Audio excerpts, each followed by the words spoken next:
Hola mo me mai pe I live stream ko ya Broadcom podcasting. Okay, lava pe ke mamata mai te ke ilo I pe. Ai e tapa pe o e kolope tau kau wara. Kolen ke tau kamata. Ia mo whikau aki Welcome mo to mamata Tonga's mai Got Talent 2023. Kolen ke mufanga ngai whataputa pe ko whaawhaket me he pangai koe ni, kai ata mo fin mo tuatu ani, ke whakahoko atu ai polokalama e whiawhini. My name is Paula Burke and I'll be your MC for the night. Distinguished guests, non-Tongan speakers, our sponsors, judges, ladies and gentlemen, welcome. I would like to call on Mrs. Louisa Crisp for the opening prayer. Thank you. Koe mau tamai phe van ke ta pa wa fa koe mau tolen koe konga fa nau mau fa ta mai e fia fini ke whakahoko ke mau mata ngai taleniti mo ngahi Fe'auhi hiva ai mau fa nau he fia fini kole ke afiona ngai mea ko ta pe koe ke mau se alot mai vain to fa ka to me langino pe pe kole mo hu mau fai mai wa fa pe o alo ta ko sisu kalaisi amen. I will call upon Felemi Ika as the Principal Tourist Officer for the Ministry of Tourism for the welcoming speech.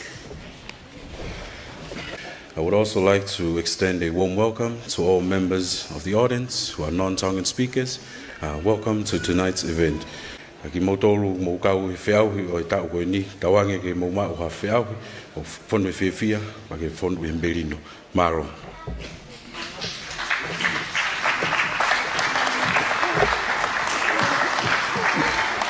Malo au pito. I he taimini te o introduce atu ai kau whakamau ki he whiawhini. Ai a te o ui atu pe kataka mo mea ke ki olunga. Siat ke he mātanga. Ko e whamau whika raki ko Kathy Walters. Ko iana e Miss Heilala ta olunga I he Wharf hawa. Ki paspas mai kataki. Ko whamau hono ua. Ko asoa tau whahema, aia ko asoa na e kau pe ai he ngahi tau mai ki mua ne mawai ai Tonga's Got Talent, Wharf tafitu. Whika tolu ko tankina malupo, ai na e ko tankina fu kau pe he kau whamau he ngahi tau lahi mo sponsor lahi ki he Tonga's Got Talent. Pea ko whika whaalewa ko Paula tui, ko e marketing manager ai Digital Tonga. O ki hen fok pe mo e ongo o dita e toko ua, aia ko kataina tau kei aho, pea mo lisa tu puloto I he te pile ki mui.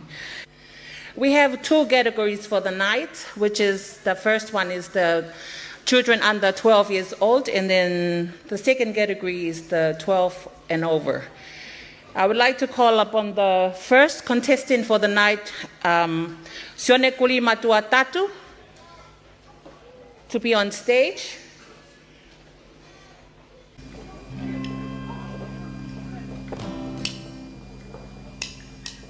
Why you come and shoot down on a good vibrating flow? You keep on coming and coming, baby, please stop rocking my boat. Cause I'm ready to rock, honey, don't say it if you like. Yes, I came here to water down your road. So baby, why you shoot down on a good vibrating flow?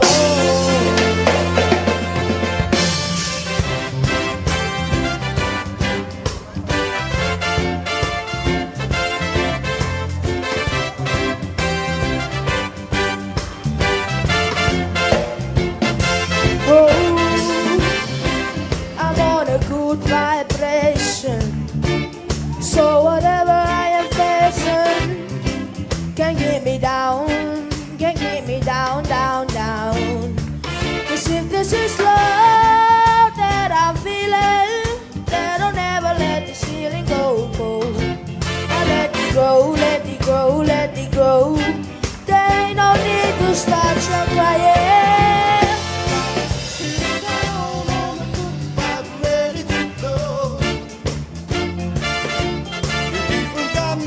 Coming, baby, please don't rock my boat.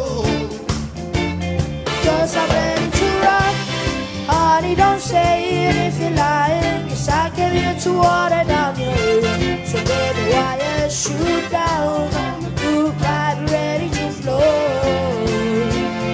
Yes, I'm ready to flow. Ready to flow. Yes, I'm ready to flow. Ready to flow. Lady, please take it easy. All I want is some good vibration. Please say it if you need me to relieve you from the negative situation. I won't stop at nothing just to show you the light. Please, I'm begging not to bring me down tonight. But if you can only meet me halfway, you realize that the words you don't need to say. Baby, don't shoot down. Whoa, whoa, whoa, whoa, whoa, whoa. Got me, man, and got me, baby, please don't rock in the boat. 'Cause I'm ready to rock. Honey, don't say it if you like. 'Cause I came here to water down your road. So baby, why you shoot down? Vibe ready to flow. 'Cause I'm ready to go. Beautiful vibe, don't leave me. Monkeys on my back, too easy. Cover me, baby, and I love you freely. I can give it, come and get it, you can have it all. I'm sick of myself in the rain, 'cause you move me. Oh, I never felt this before. If you're feeling it, honey, come along and be. Vibe ready to flow. You keep on got me, then and got me, baby, please don't rock in the boat. 'Cause I'm ready to rock. Honey, don't say it if you like. 'Cause I came here to water down your road. So baby, why you shoot down on a good vibe ready to flow? Why you come and shoot down on a good vibe ready to flow? So keep on coming and I'm coming, baby, please start rocking my boat. 'Cause I'm ready to rock. Honey, don't say it if you like. 'Cause I came here to water down your road. Why you shoot down on a good vibe ready to flow? Io mei lolong. Se la tui neo.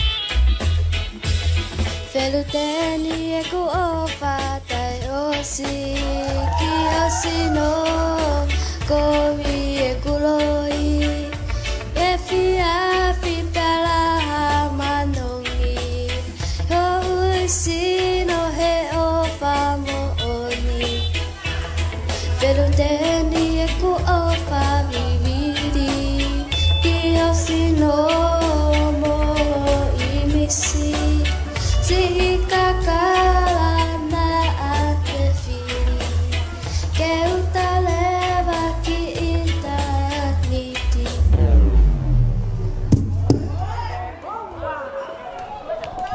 Hiwa pea toi. Go!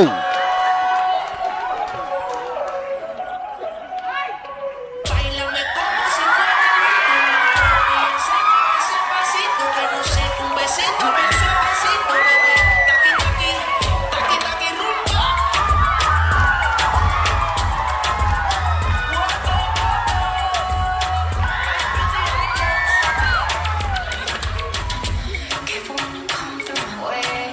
Nobody really know how to play.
for our contestant number 2, that is Selafina Tuneo. O kune whai, ngahi kou, ka kairalahi, pēr langa koe ngahi hiwa koe.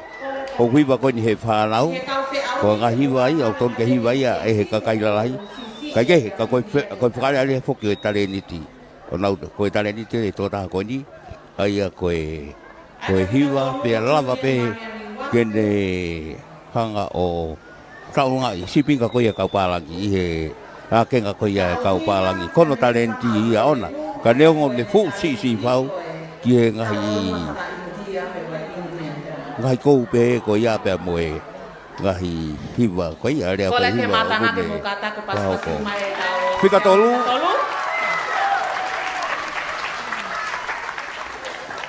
Julian Maria Niwafe.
Pasi mai kata ke tau contestant pikatolu. Kol whamamola tu ke kau judges ai ko ne Taleniti pe ko hiwa Oi, kutu si tahan koe i he kau Talenti koe tau nima. Emeline telefon. Vai anga hatali whekau la mikina e la tani hawhia whanau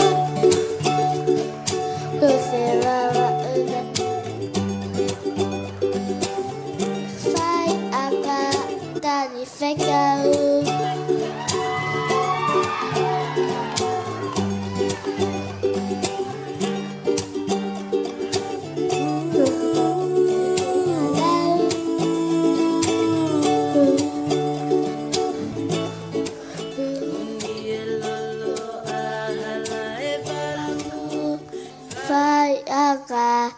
Tali Fe'auhi, love making that hello toti, feel for love.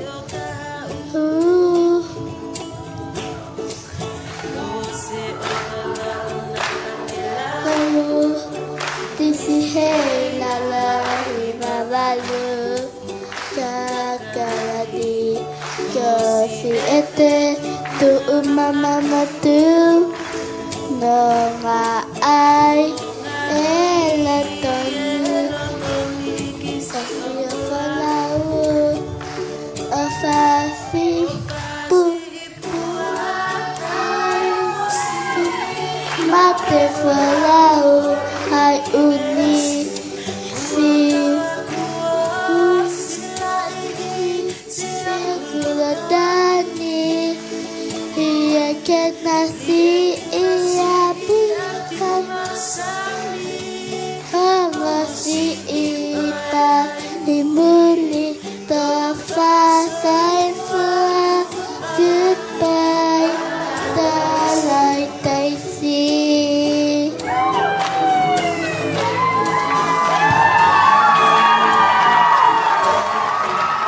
Halo Aupito ko Emeline telefonia. Emeline telefonia. Bari Aupito pene hiwa.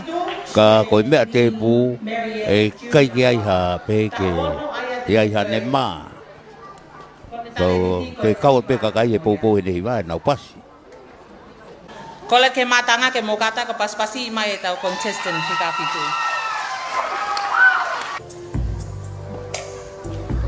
Fakapoka malue fiafi Fe'auhi loto vai vai Puna oku loto Fe'auhi vale o kau ka mana tua mau be si ita ulanga Nuku'alofa Koe taulanga Nuku'alofa Uafuko Vuna Moe otu sitoa Fale kasapea Moe mamaloa Uafuko Vuna Moe otu sitoa Hey oi awe Taking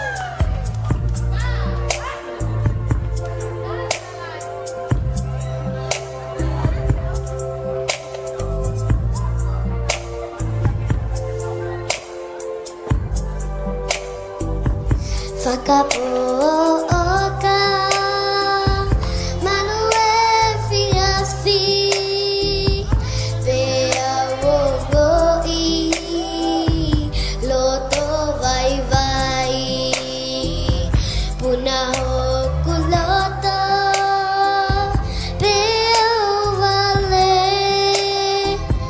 o kau ka mana tua mau be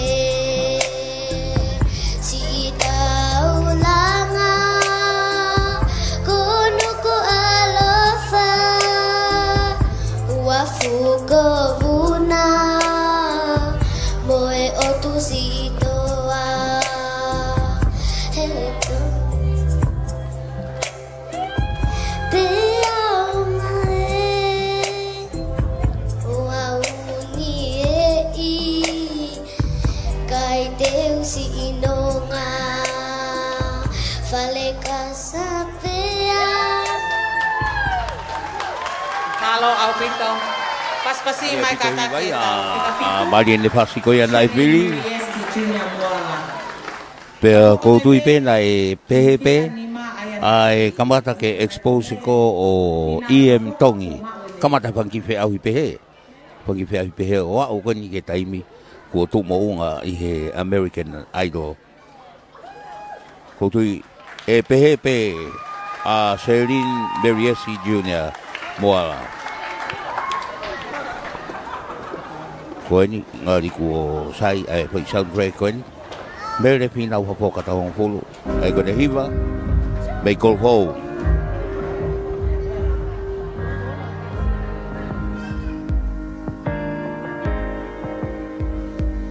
There's a place where mercy reigns and never lies. And there's a place where streams of grace fall deep and wide. Where all the love I've ever found comes like a flood, comes slowing down. At the cross, I surrender my life. I'm in awe of you. I'm in awe of you. When your love ran and my sin washed white, I don't know to you. I don't know to you, Jesus.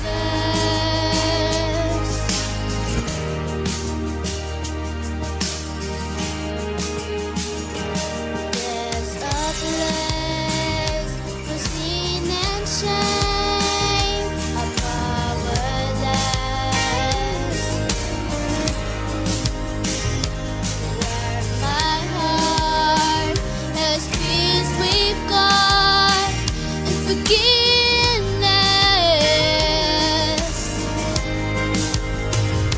Where all the love I've ever found comes like a flood, comes slowing down.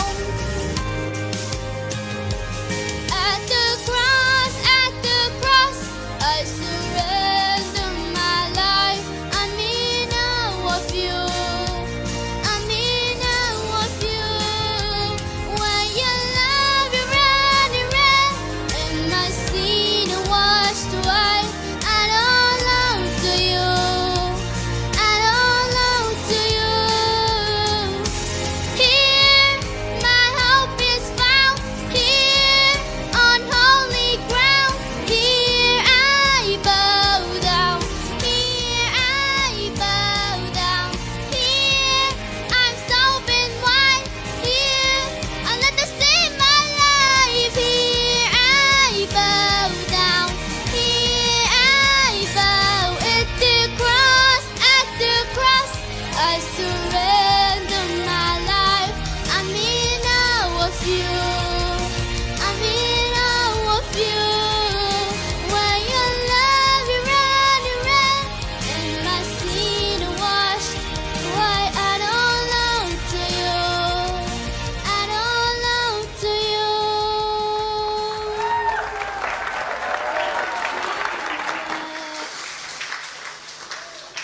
Malo au pito ko mele fina o hafoka ia o kolofo o. Tau hoka taipe ki he whikawalu hena hingano, tau hongo fulu, aia koe ne Taleniti koe Polynesian dance of Homakerikao e.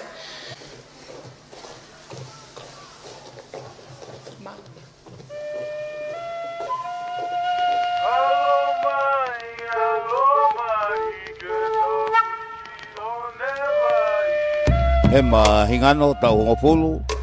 Mei Homakerikao Polynesian dance. Kai whakahoko atu, homa whanonga.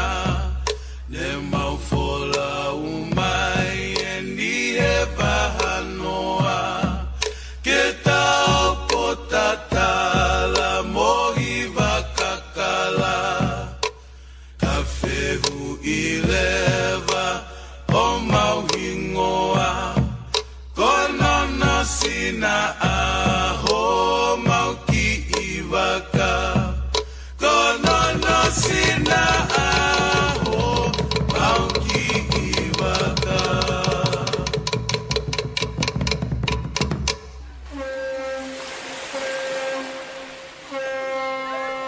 no no for be here how tanata o fa no mo hetue mo e fa la betalla e ai manula no o putoli hetala to ahono mausa pe ateki esola o taga no no for be here how tanata o fa no mo hetue mo e fa la betalla e ai manula no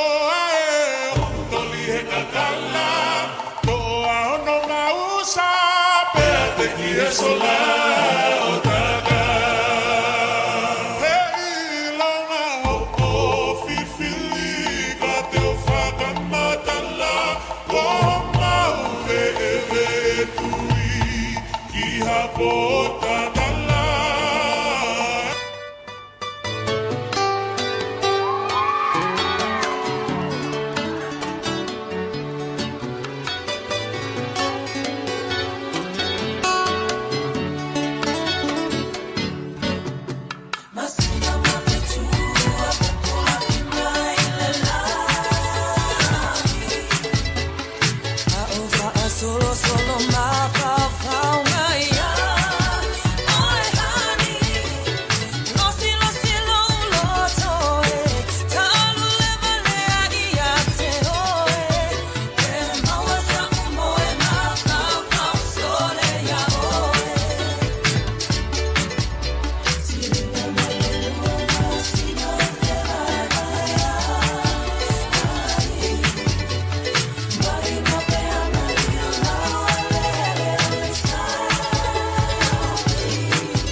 Tau hoka taipe I he contestant number 9, Polita pe motania telefoni. O flongolongo aia koe na taleniti koe hiwai pe. Mea ni ko peti ia ko ia I he whanau. Ai kai kia teki. Neongo ai paloma pehe ai soundtrack. Kai kia pe ke ai ha toka. Peko oko kei loto lahi pe. Kamata peni ke expose nau tau. Ke angai Fe'auhi. Lalahi ia tuk mai ki bua I anga ko ia e nau kononga. Honau taleniti ai ange kongo koni ko hiwa.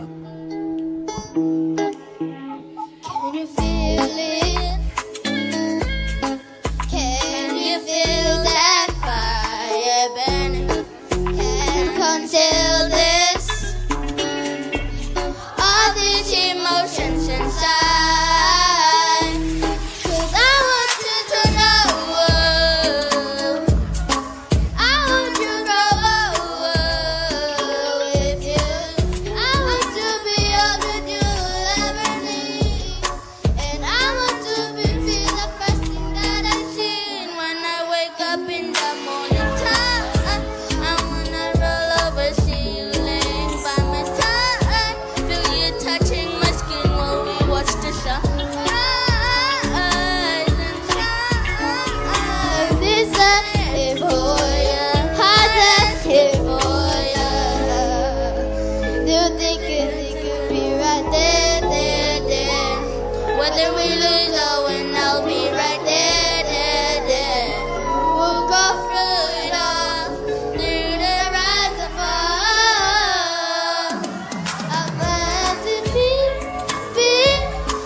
Ko ia Fe'auhi pito e matanga I he taleniti koni.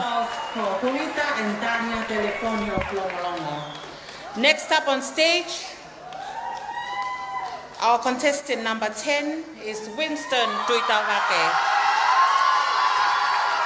11 years old from Kolofo.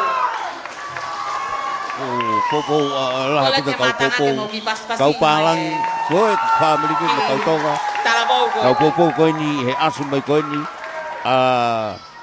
Winston Tuitawake tau tataha ai ko mix dancing en mei Kolofo.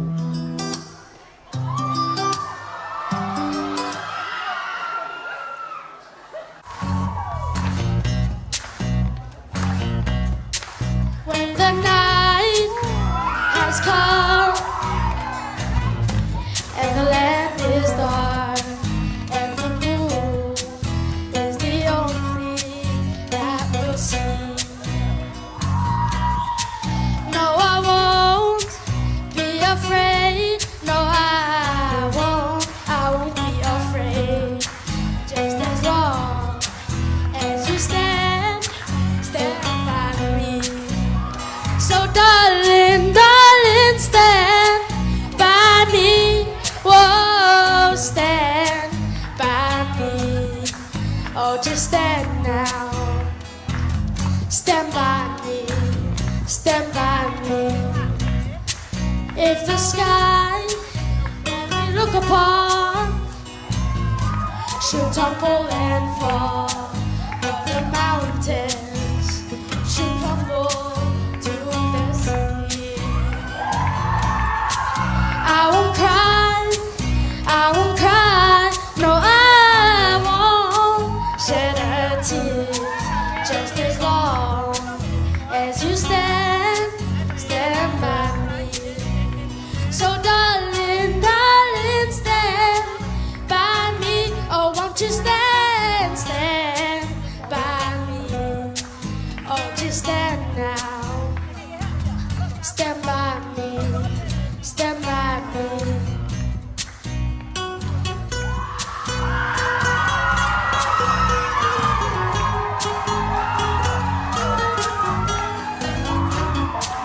papa ne toi.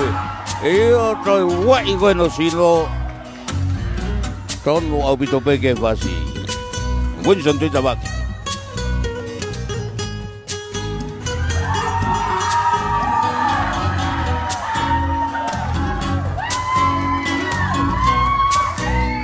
And darling, darling, stand by me. Oh, stand by me. Oh, just stand now. Stand by me. Stand by me. Whenever you're in trouble, won't you stand by me? Oh, stand by me. Oh, just stand now. Stand by me. Stand by me.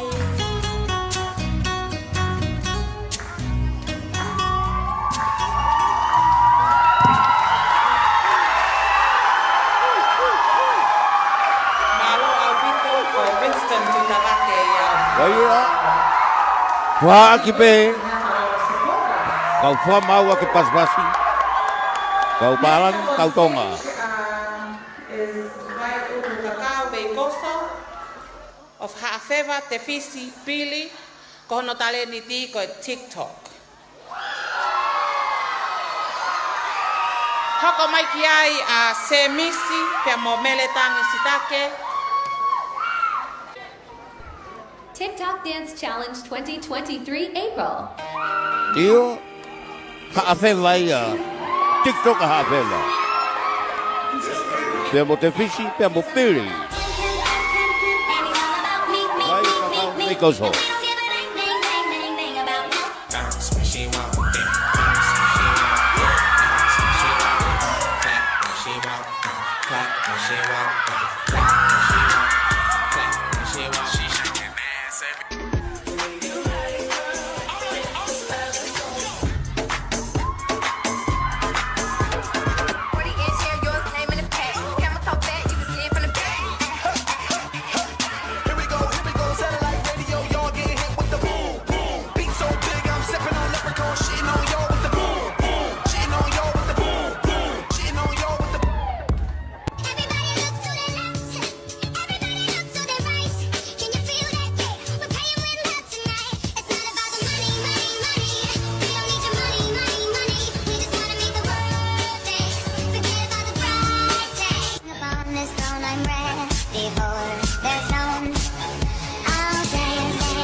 Lau ko ke dai min wo lau poto lau to lomi boy pai pe ko tui ko ka wai ki tai ne ko ni TikTok ai wa ko pe mari au pito ai ko fa ia wa ha i ano Taleniti ko TikTok ngahi wai ko sino ai TikTok me ha feva te visi pe mo pili.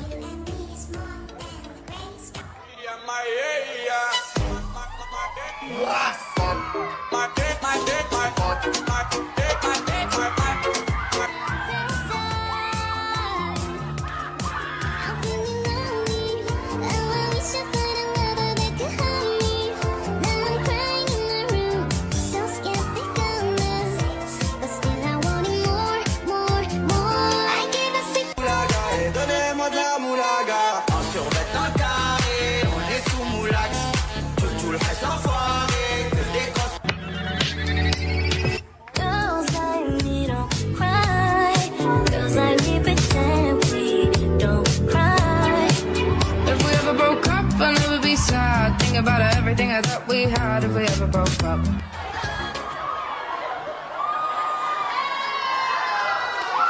Paspasi mai kataki. Vai utu kakao veikoso ia o haafeva te fisi pe mo pili. Tau hoko tai peki he fika tahawa ko se misi pe mo meletang sitake. Mei whangaloto aia koe na Taleniti koe waltz mixed dancing.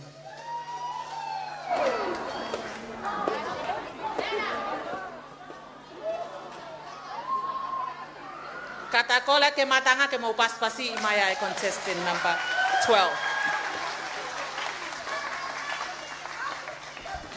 Io koe taleniti o onki tuai koe ni ko se misi pea mo mele tangi sitake me I whangaloto. I he tau kei tatari Koe ko ia wolosi ki o e Contestant. ai Ko le tai peke mix wakai be. pe ai kau sponsors, platinum Pea sponsors. tui whio ia He ngahi Heilala Festival of 2023. ngahi kou keke pe Government of koe Tonga, Fiji Airways, Boards wolosi Authority, be. Comfort, Stone Furniture and Party Hire, Gold, 10K plus, MPF Bang, Little Italy Restaurant and Hotel, Tanoa International Hotel.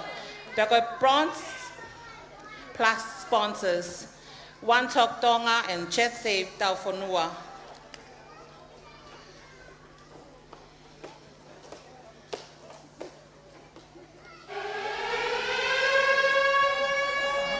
DJ Muffy's on the track.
of Vaini and Maofanga, kone Taleniti, ko hiva me mo takita.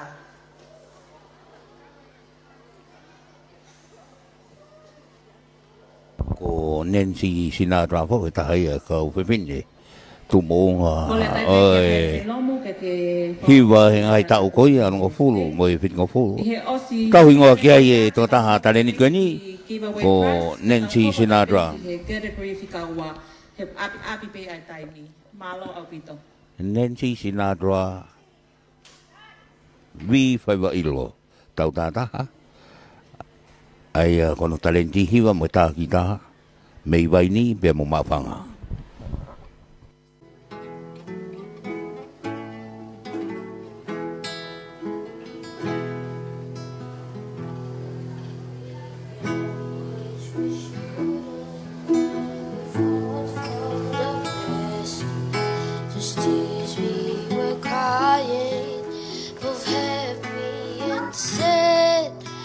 Time is stop and people fade when you step in a room. I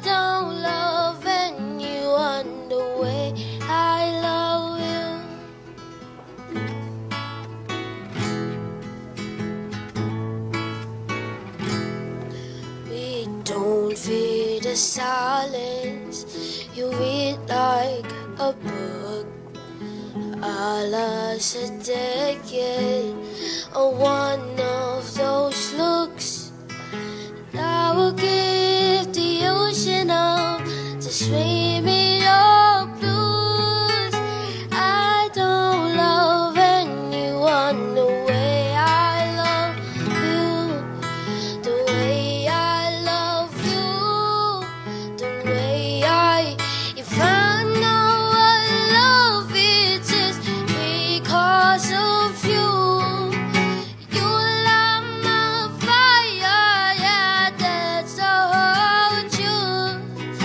I know it's easy to get lost in all of these issues. I will tell the whole world, top of my lungs, past, present, future, to know you're the one. It doesn't take a diamond ring to say that I do. I don't love anyone. I don't love anyone. I don't love anyone the way I love you.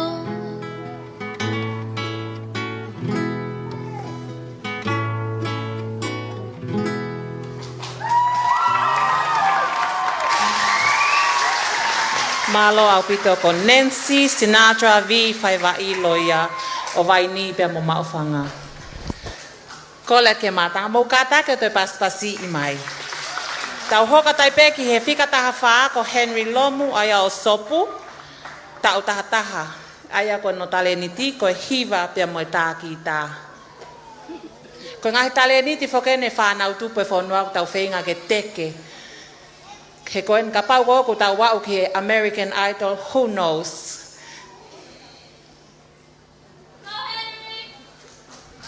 Koe whaotiani i he kete kui ai tau taua whai ki lalo ko Henry Lomu tau tātaha. Ai a kone hiwa pe mo tāki tā mei sopueni.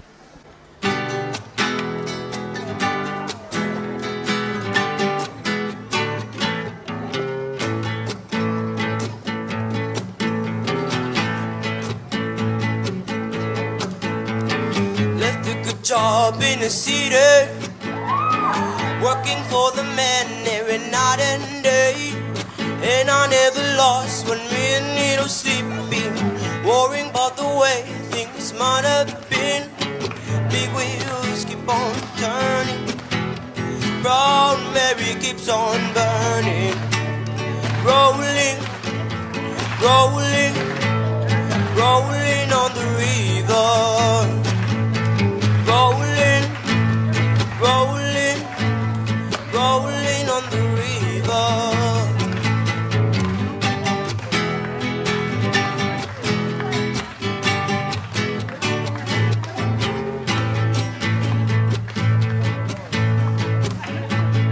Lord Almighty, I feel my temperature rising. Higher, higher, it's burning through to my soul. Girl, girl, girl, girl, you're gonna set me on fire. My brain is flaming, I don't know which way to go. Cause her kisses lead me higher, like the sweet song of a choir. You light my morning sky with burning love, burning love. Well, it's 1 for the money, 2 for the show. You get ready now, go get go, but don't you step on my blue sweat shoe. Well, you can know anything, but lay out on my blue sweat shoe. You can knock me down, step in my face, sending my name all over the place. Do anything that you want me to do, but honey, lay off from my shoe, don't you step on my blue sweat shoe. You can only thing me lay up for my blue sweat shoe. You and I be like a hound dog, crying all the time.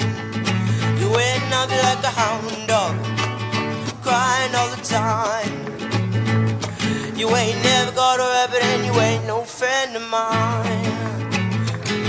I'm a blue sweat shoe, a blue sweat shoe, blue sweat shoe, blue sweat shoe. Oh, you can only thing me lay off for my blue sweat shoe.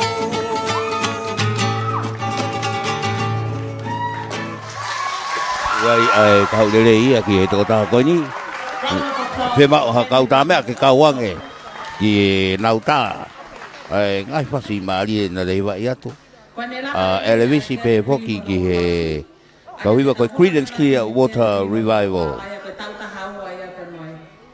lah yang yai i tai mini e atoi ki giveaway prize ke kauleka fanau mo ke a pe le mai ke le olahi mo ke a pe ko le atu heni ke lo ngai fanau hena ku tau nima tau fa tau tolu ko hai fetisco hena ke mo me mai ki mo ke hen mo lava mai ki mo ke hen iya tu fa pe ai iyo ka to pe ka le ka ko pe ke fetisco pa ke hau ki mo an i he lolo tonga ko ia tau tari ko ia ko le ai kia Kathy, one of the judges ke ne kataki mai ki mua ai ma vai TikTok ke DJ tali ke mau me ka le ka para wen lại phát có như cái ato nào ngày pa để coi lo lepe coi pulu con kau mà kau pa lagi nào pa pa mà kau pa lagi về ở bên tổ kau của ta mồi pa nào coi gì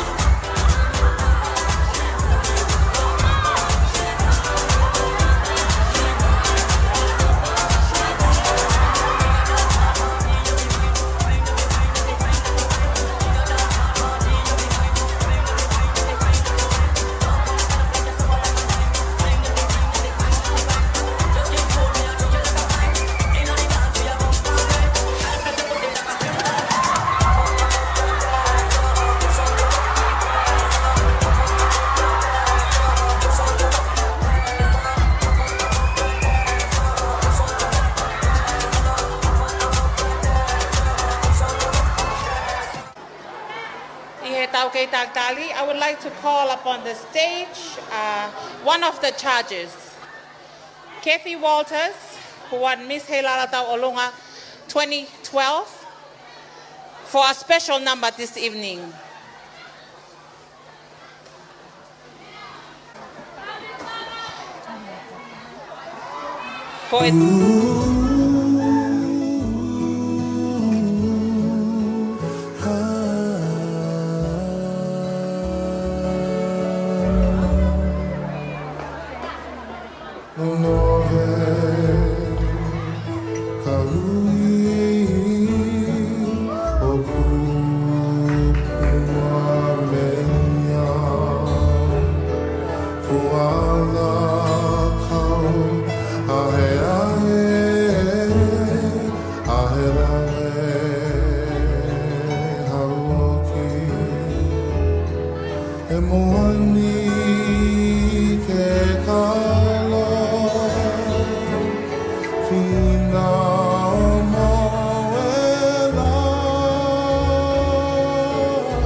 Hula Hawaii ena ai ko Kathy Walters ko Missy Heilala Tau Olunga o ua ape ma tahawa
paspasi mai taha o ka whakamau, Kathy Walters ko Miss Heilala ta o lunga e Wharf taha wa. I he tau kei tautari ko ia ke whake pale o category uluaki. Iyo. I would like to call upon the Tonga's Got Talent 2023 sponsors, which is Tonga Tourism Authority Board, Ministry of Tourism, Tonga Tourist Association, Digicel Tonga, Comfort Zone Furniture and Party Hire, Little Italy Hotel and Restaurant, Pacific Timber and Hardware, David and Sustina Faleafa, May America, Monarchy Travel, Kupesi Hotel, Deep Blue Diving, Nuku'alofa Beach Resort, Lita Quarry, Backpackers Down House, Dataline Computer System, Mahanga Trading of Vaini, Unaloto Kihevani Karat Sale, Ma'ama Tonga I Tonga, Miss SNS USA, Look Sharp Tonga. Ko le atu ki he DJ ke katak mato e tama bea ki foi fasi. Mo tau taltali ai ke. Iyo. Kau le kak mo te fie kai lore pe? Lea mai ke leo la mo ke fie kai lore pe?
Ko tau pale foki, ne pale ulua aki, ko taha afe.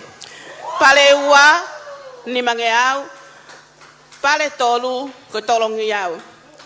Ka ko tau toko taha wha eni, na e fe'auhi, taha tolu, na e ke lama mai toko taha. Na e fe'auhi he poni, o kutotolele ai komiti, ke foaki, ai pale, ai taha ko toa pefo i toko taha tolu ko eni. Ko e cash prices o foaki ke category uluaki e tau longa whanau o fe'unga mo e paanga e tolu afe ua afe whangeau ni manoa. Te tau kamata me fika tolu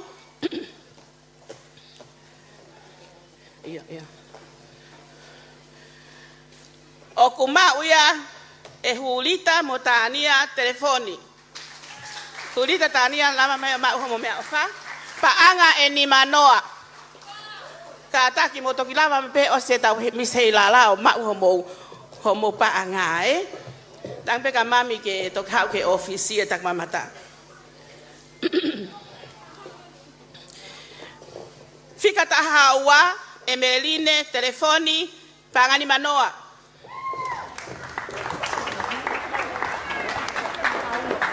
Emerinen. Fika taha pai ut kakau vei koso koi paanga eni manoa.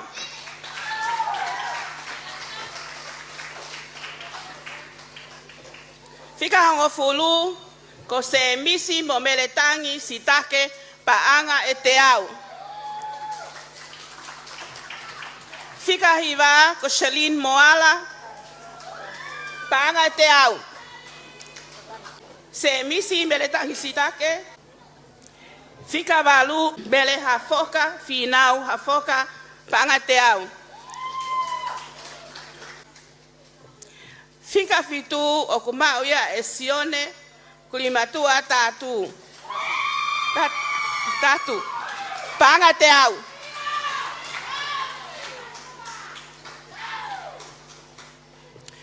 Fika ano o aluia ka serefina tu ineau. Paanga te au. Fika nima hena hingano ko telefoni Nokia with digital. Nima ko telefoni.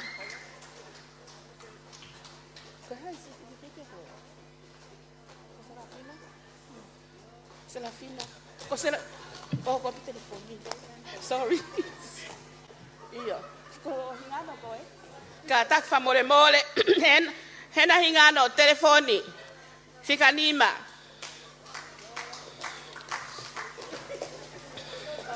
Ki pale mafaya teknikale katak fa mole. Fika fa Henry Lomu. Telefoni.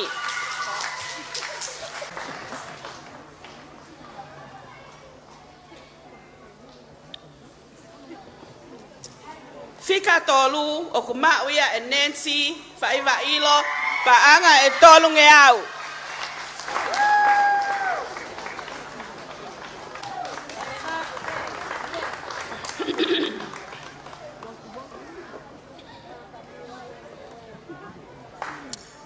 Fika ua Fe'auhi o kauleka I lalo he tautahawa o aluia ka Julian Maria ni wafe. Paanga e ni mangeau.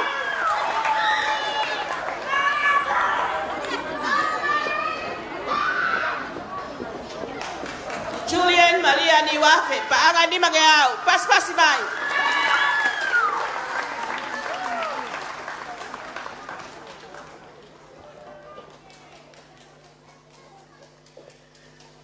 Pea ko e ta'awina, toko taha o kne mau, ai Fe'auhi, o e whanau I lalo tau taha wa Tonga's Got Talent, ua noa ua tolu, o aluia ka Vincent Tuitawake, paanga e taha ake.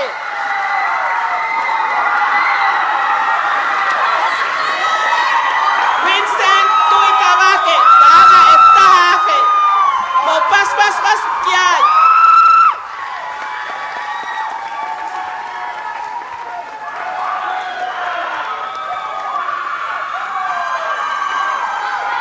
Sentut tawake. Kalau kau popoen ni kau palang, pea mo family pea mo kau popo ko to pe, pea mo kau mamata pe I.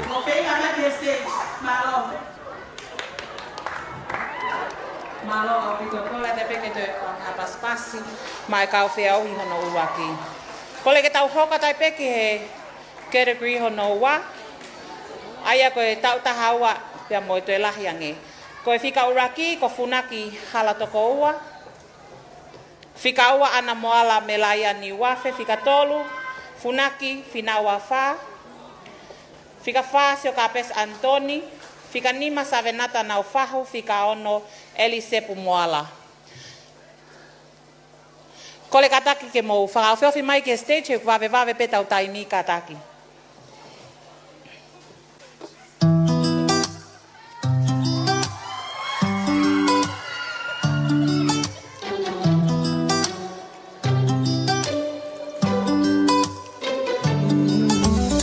Sponsored by a billabong, South Africa, top a gal like to fill a bone.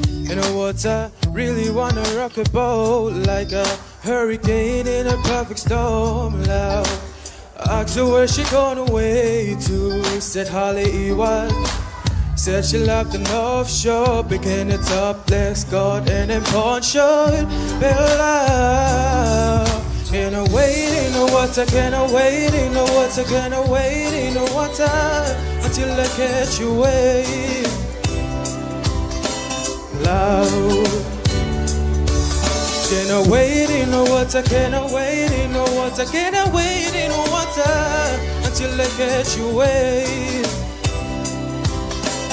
Yeah, like the sun I can feel the warmth, yeah. Heat wave through the winter month, oh. Type of love never expires. Burns low like a bonfire. Asked her where she gone away to. She said la said she left the North Shore, bikini top, black garden and poncho. Bella, can I wait in the water? Can I wait in the water? Can I wait in the water until I get you away? Loud. Can I wait in the water? Can I wait in the water? Can I wait in the water until I get you away? Yeah. When the sun fades and I float you away, I will stay the night just to get you away.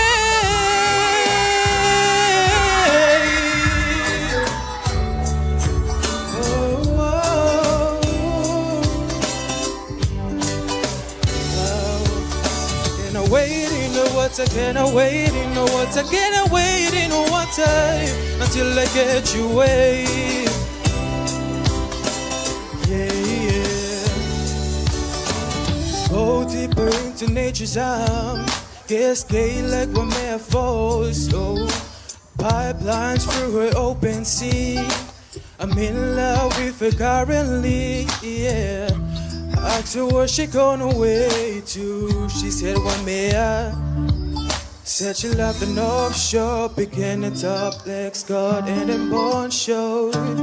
Below, below.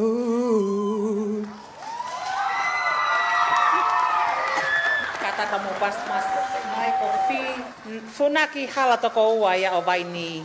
Tau hoka tai pekia ana moala melaya ni wafe. Tau tahavalu o longolongo ko ne taleniti ko hiva.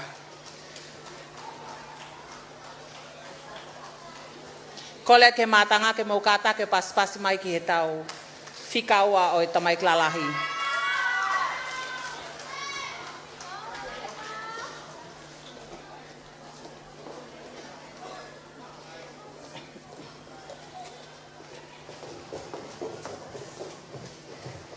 Test.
Here in my hand.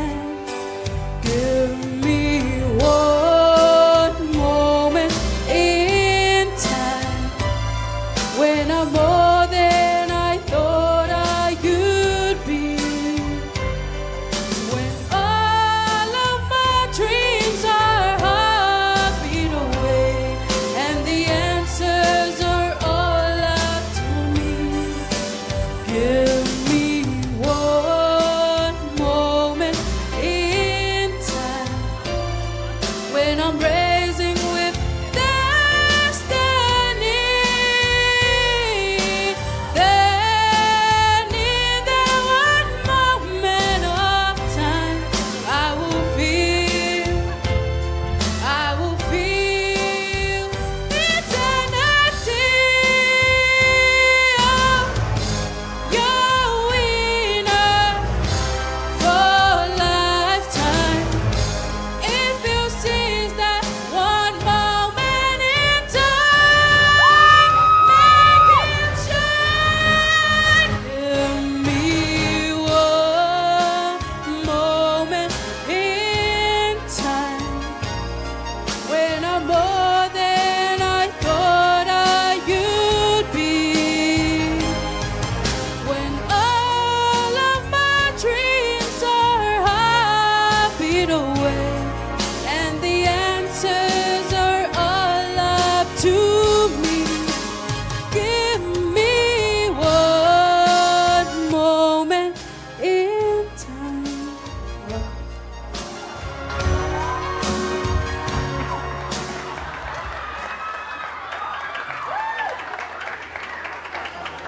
Malo au i Tongatapu ke matanga ke mo pasipasi i mai. Ana moala me laia ni wafe ia o longolongo. Tau hoka tai peke a funaki fina wafa o a hau aia ko no Taleniti ko hula. Ko le atu ke asio ka pes Antoni, save nata nau fahu ke mo kata ko whawhiof mai ki he Stacy he ku vave pe tau taini.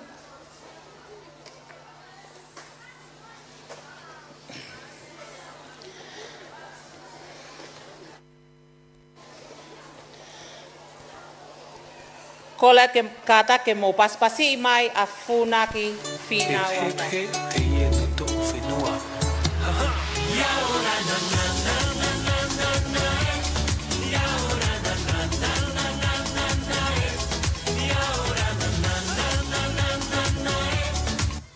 Hip hip hip, hey no to whenua. Ya ora na na na na na na na. Ya ora na na na na na na na. Ya ora na na na na na na na.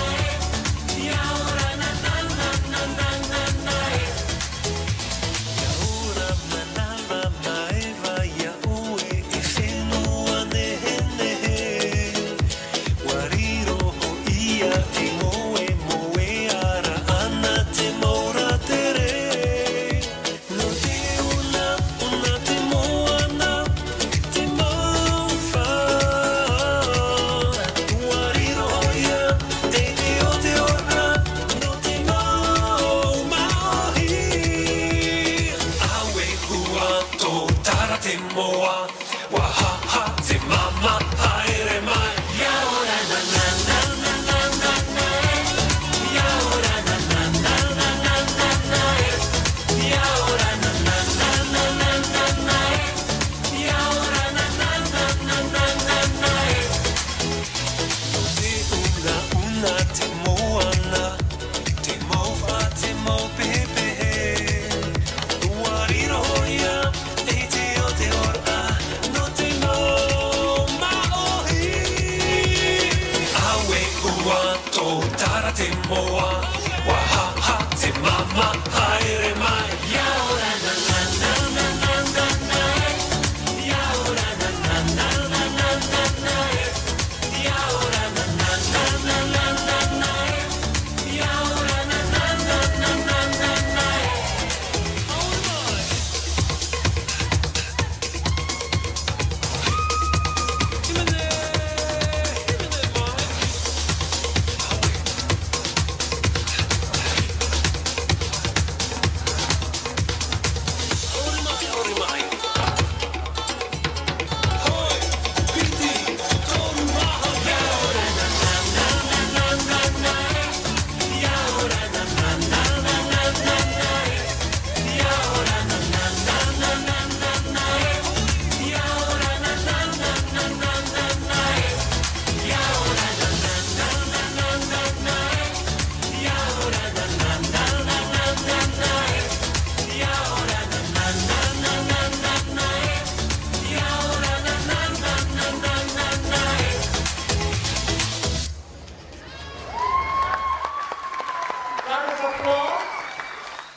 funaki finawa fa.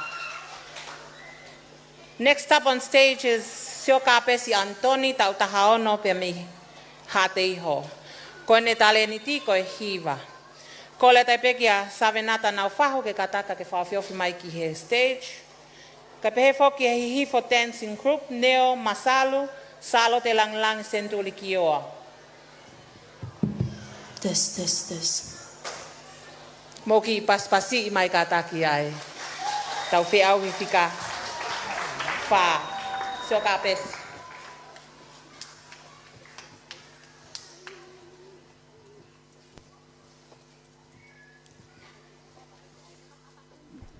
Koe ia ko Siokapesi ai koe fika fa Siokapesi Antoni tautahaono ni Santi ko hiwa mi hateiho.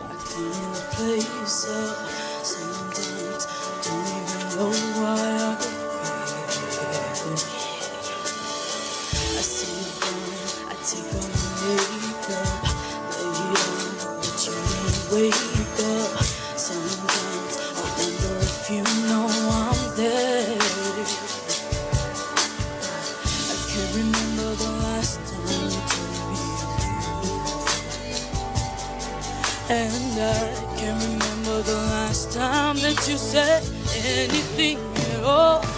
I'm a woman with beautiful. All I really needed to hear was anything at all. I'm a woman. Peki savenata nau fahu. Ta utahanima o havelu liku pe amo fasmo yafi. Kono taleniti koe hiva. Kole ake mo kata ki matanga o paspasi i mai ki tala vou koni. This.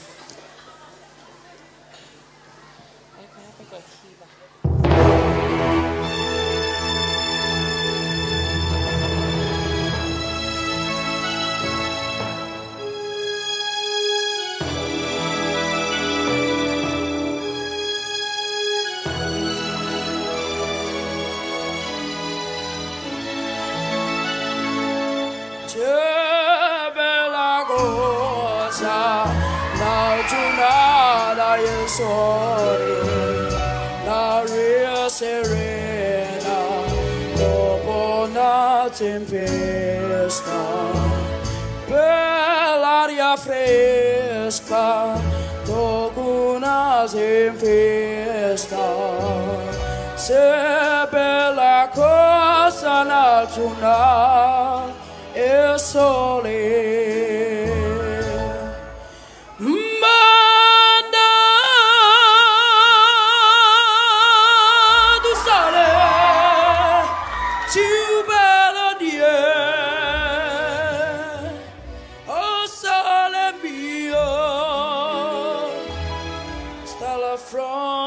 Te,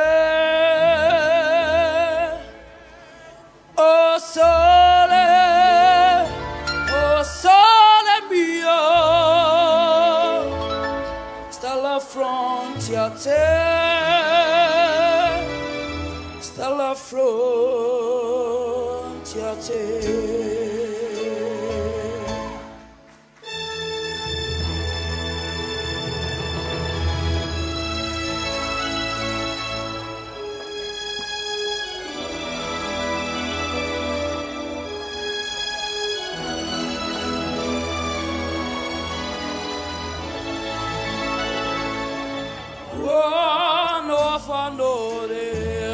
Sole se deschiede, la desereda,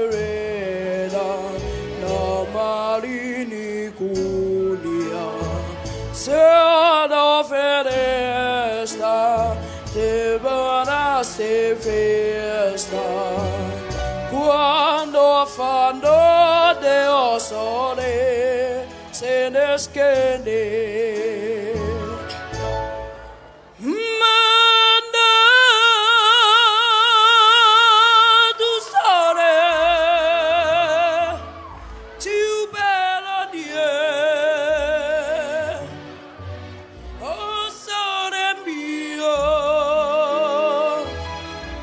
Stalla frontier te, oh sole mio,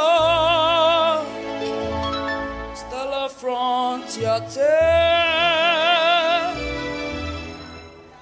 stalla frontier te.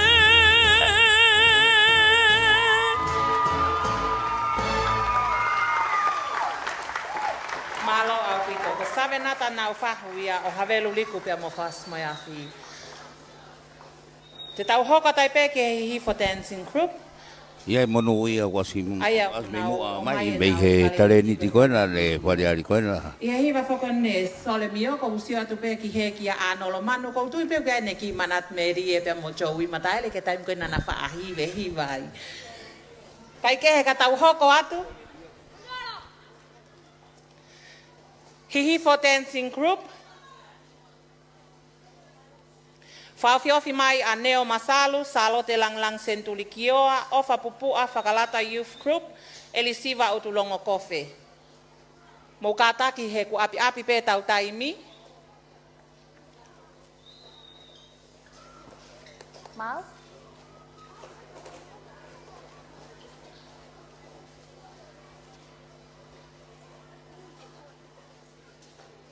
Hihi for dancing ai group ia. tau tahua ko ia vai ki o lunga.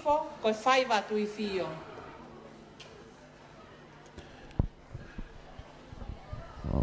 Koe ngahi taleniti foki ke he pe. Pe koe hiwa, pe koe tau o lunga, pe koe tā ki tā, pe koe lava meha kulupuia whariari.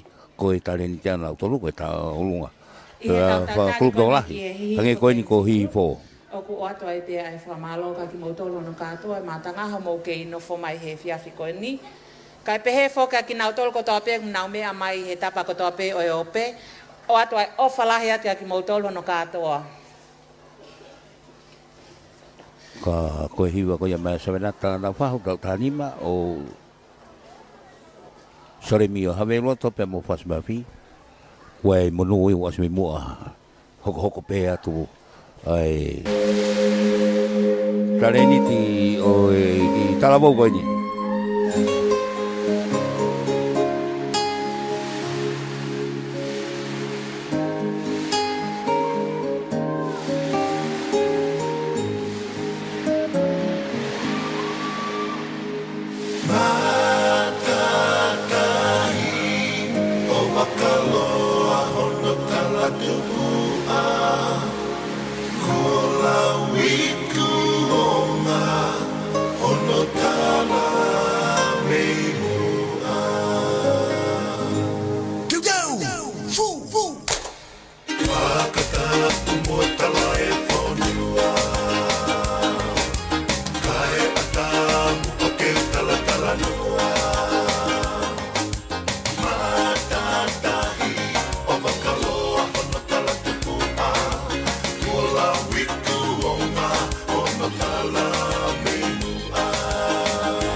Tuo ma'anami, ai o tuto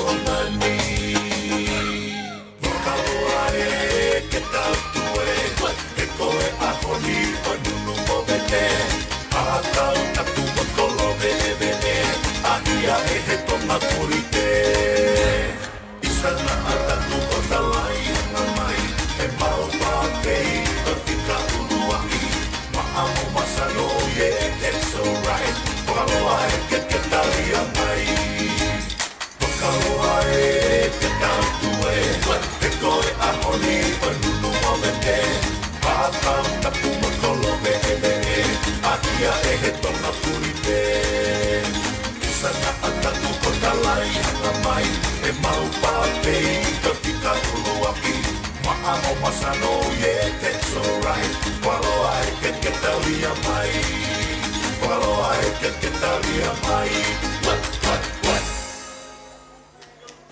Malo au pito mo kata ke pas pasi mai ai hi for dancing group.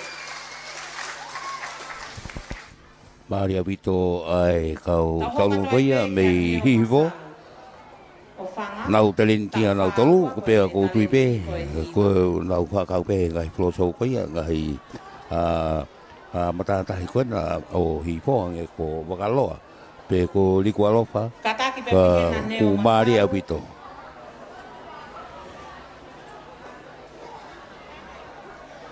Tau hoka atu ki he whika hiwa ko salote langi senturi ki oa o whahefa, fua amotu, wa e popua sia atou tai. Ko taleniti ko hiwa. Ko salote ne tau wanga fulu mawalu. Asa kata kai koe ai kaure ka ai tau ko whai ki lalo.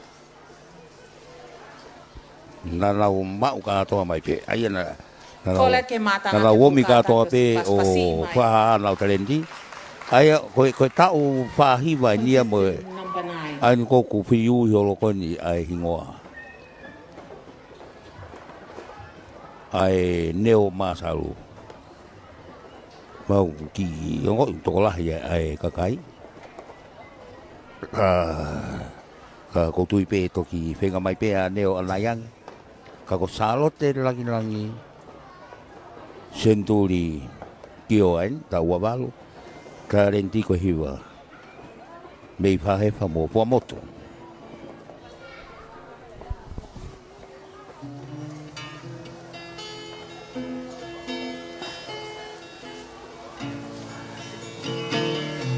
tui pe o mamata maya Amelia ofa ai kona mei siapani Taleniti ko ini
ka ke tanu ai ai sinoni I he mana tu ki haofa ne ma fe'auhi I he mana tu ki haofa ne ma fe'auhi Kole ke matanga ke mokata ke pas mai. Bei pahe paia me mo ko motu. Ko lili ni ko na iem tong. Ai fi mari ko me ko hiwa. Ta o fa ko ma hiwa to no taleniti ko e hiwa. Mokata ka mo pas mai. Kia ofa pupua o bau tu. Ofa pupu. Taleniti kia o ta fonua.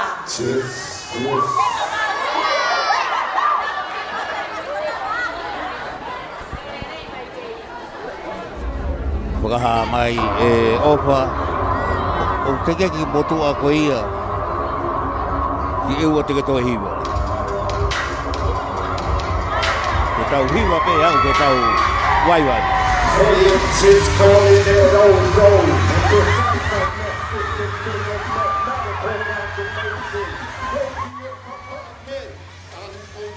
Inconceivable to decode. The invisible ozone is ground zero O. Where the invisible in a weaving in a linking in a link. Data space in my amended nerve. Sources plus forces. Always third core. And it's in my amended ecosystem. The blessing is touching constellation. From me, imagine the labor food system diversion. Let go, who are in creation now called pure energy of endless productions. We keep on not taking it for granted. Universe absence, the industrial revolution and the human progression will joke. Marking up of a blood in each track, but no one would dare say silence in our beds. Sleeping with one eye open in high hopes. Truth come set us free. Cooling system. Let go is a cooling system. But you already know they're a cooling system. And you have it not a clue. A cooling system.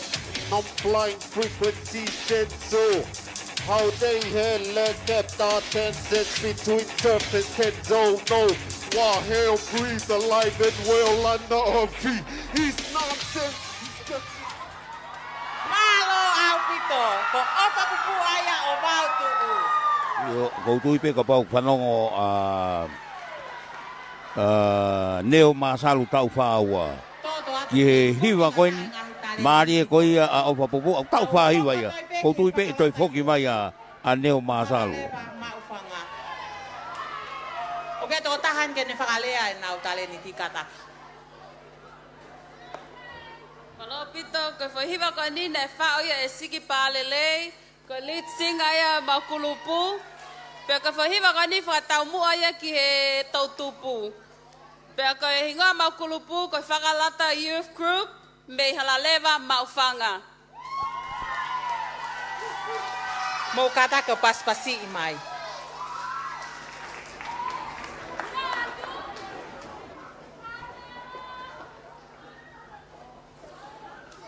Kole taipe kia elisiva o tulongo kofe ke whakaofiofi mai ki he stage. Lavinia Aholelei, Holy Family Girls Group, Angela Lovely Ula Moteka, Sisters Tuipulotu ka laine hakeai Gordon Chris.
in the right way. Toki tau tolu e tau tupu, toki tau tolu e kahaku. Ai whonua me kakai, pea moe mamani. Let us be unity to bring love, peace and harmony. We will build that community and bring joy to your family.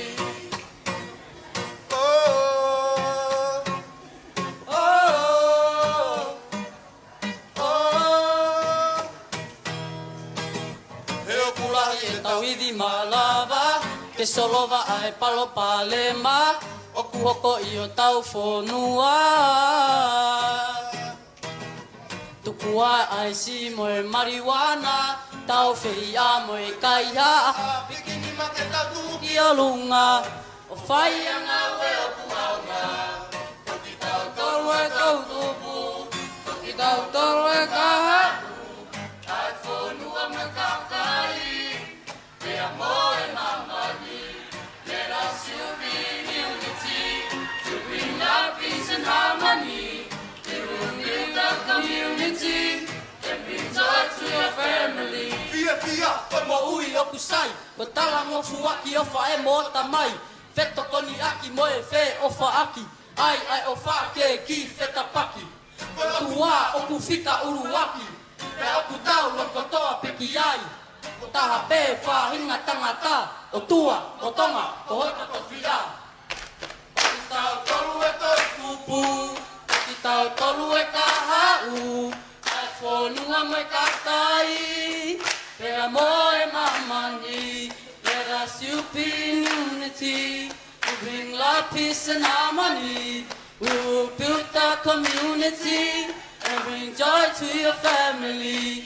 Koki tau tolu e tau tupu, koki tau tolu e kahau, ai whonua me kakai, pea moe mamani. Let us be in unity, to bring love, peace and harmony. We will build the community and bring joy to your family.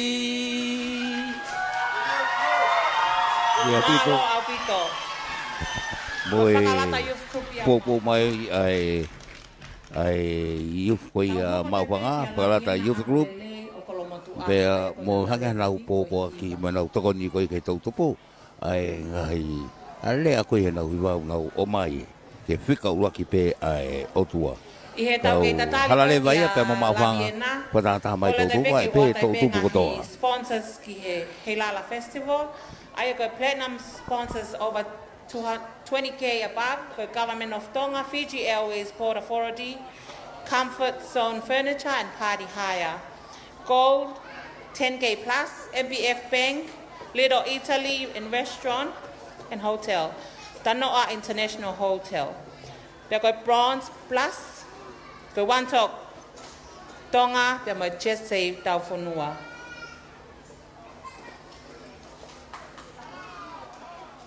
Kole taipe ki a la Vienna, a holelei.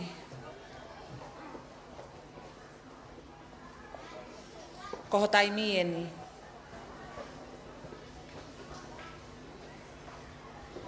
Ko la Vienna a lelei ta ua noa. Taleniti ko hiwa. Mei kolomotua.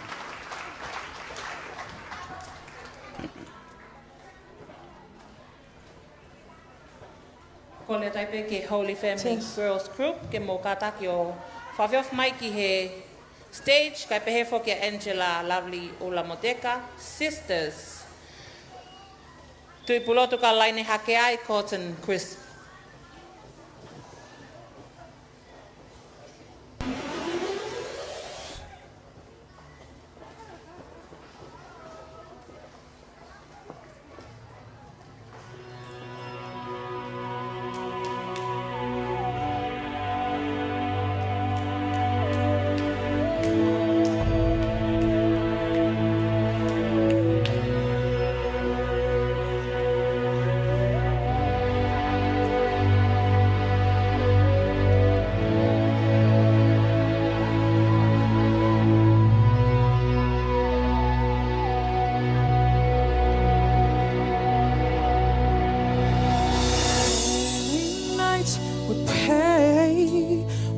no proof anyone could hear. In our hearts, hope for a song we barely understood. Now we are not afraid, although we know there's much to fear. We were moving mountains long before we knew we could.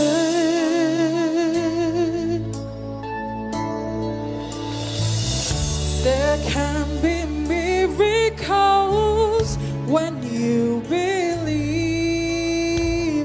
Though hope is frail, it's hard to kill. Who knows what miracles you can achieve when you believe. Somehow you will. You will when you believe.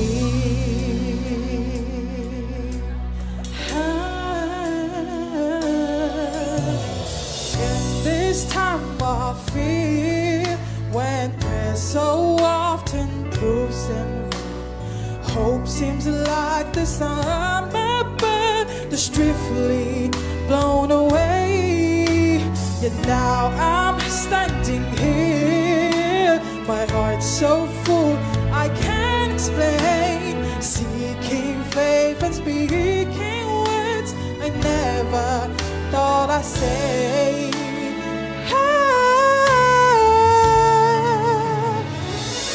There can be miracles when you believe. The hope is frail, it's hard to kill.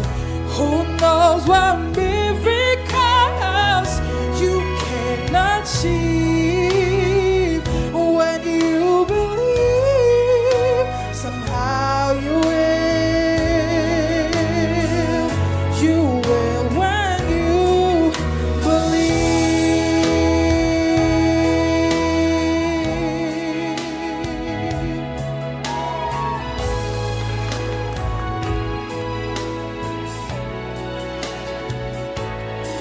They don't always happen when you ask,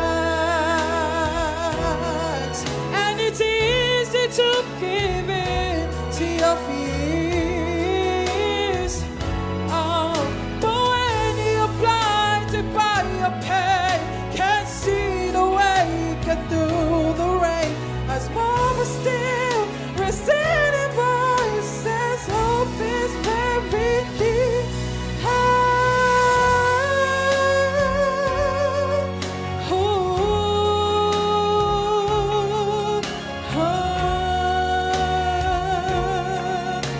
It's hard to kill. Who knows what miracles you can achieve when you believe. Somehow you will. Somehow you will. You will when you believe.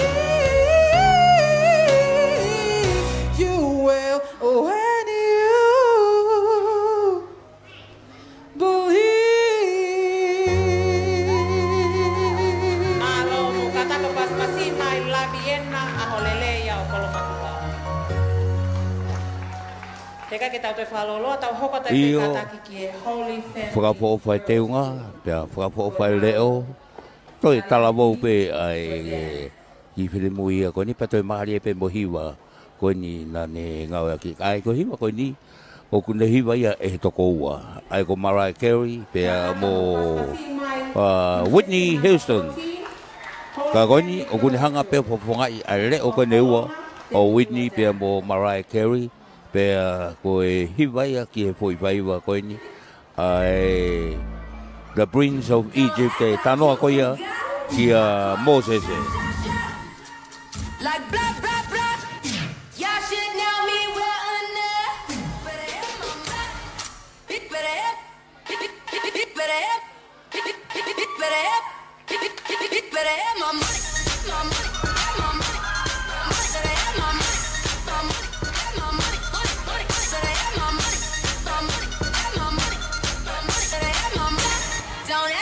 forgot. Don't act like you forgot. Don't act like you forgot.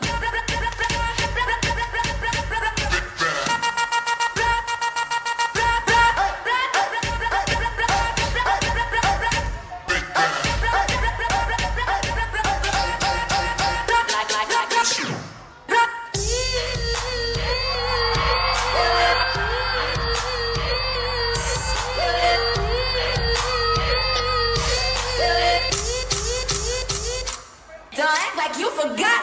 Bitch, better have my money.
Kata ki koe Holy Family Girls Group ya mo kata ke paspasi imai. Yo, o ko te fa me ai a honga te fa na me na ze ta koe. Koe ako hip hop be. Fa bito ai ali aki ai Holy Family Girls Group ko ya. Mo fa ali na hip hop me holonga ya.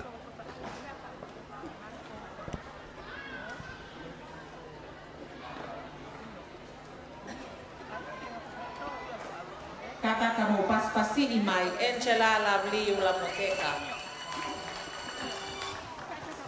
Mei fo motu Tongatapu Angela Lovely Ulamoteka. Koe hiwa.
always seemed to me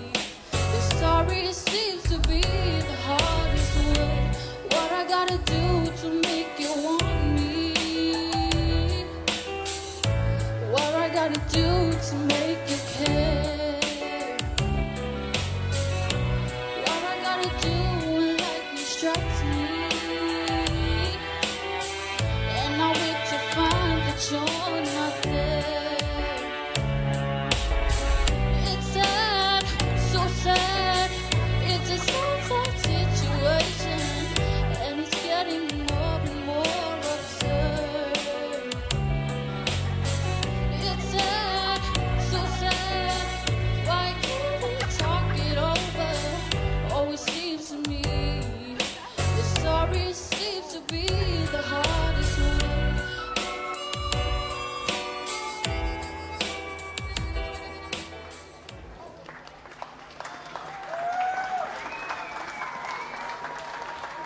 Aria vite hiva koe ne whare ari koia.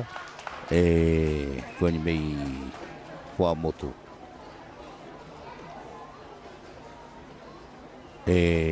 Angela, Lovely, Olmoteka, Tautapitu, mei wha motu.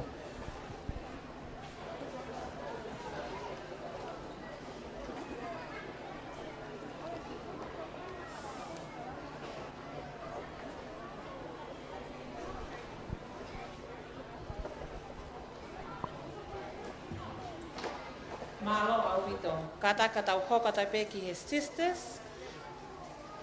Mei haawhewa te fisi pia mopili. Aia ko na taleniti koe Chinese dancing pe he whakatonga koe. Ta o lunga whakasiaina. Kata ki ka mo paspasi i mai. Contestant number 16. Koe ola ni koe de ki ahi voka sapa hulu ki siaina. Ko tui pene hau mo ngai talunga pa siaina. Koe ni koe kau talunga siaina ni koe sisters. Mei hapeva. Te fisi pe mopili. 把酒问青天，不知天上宫阙，今夕是何年？我欲乘风归去，唯恐琼楼玉宇，高处不胜寒。起舞弄清影，何似在人间？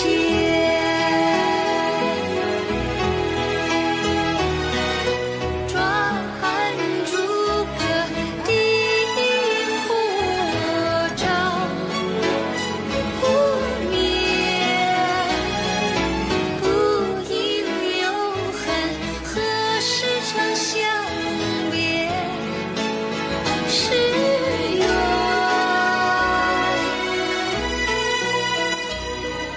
人有悲欢离合，月有阴晴圆缺，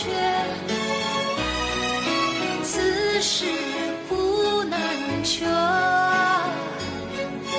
但愿人长久，千里共婵娟。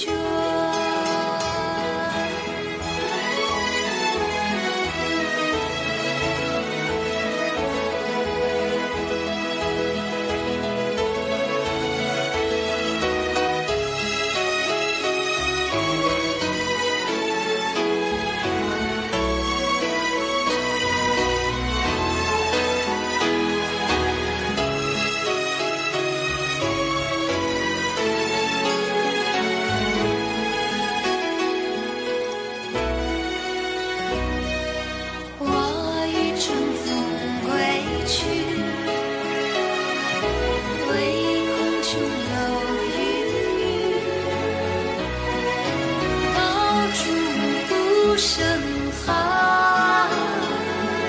起舞弄清影，何似在人间？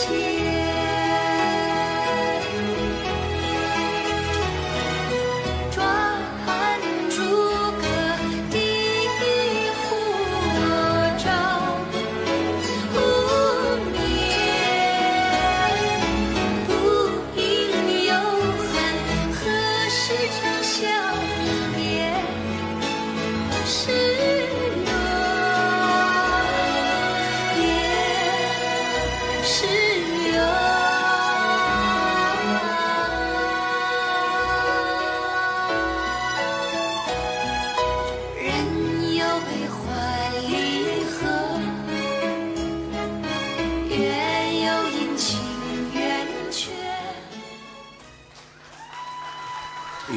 ko Maria Vito ai fui talo fa sai na ko ia sisters ai ko e ola ben o gai foki a ka si le fa sai na ia ko malua toa ko tu pe ko ia ai talo fa sai na mo le fa sai na mo ngahi to wa fa sai na mo au pe ke ngahi kai fa sai na ko tu o ku fa ko i ngahi ko ko ia o ku nau Pako i he lea whakasiai nā honge pe kai hongo ai sista koini mei hawhewa te whisi pia mo piri.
Pepine pe koini. Toi pe e tau Fe'auhi e toko no pe tau. Lava leva. Hiwa ia te tilai la fa hiwa tu e tomso. Stage for Cotton Crisp of Tofoa. He will be performing instrument and singing. Round of applause kata ki ke kau mamataka mo paspasi i mai a Cotton Crisp. Cotton Crisp. Con Taleniti peno ko sa MC o Faguatu.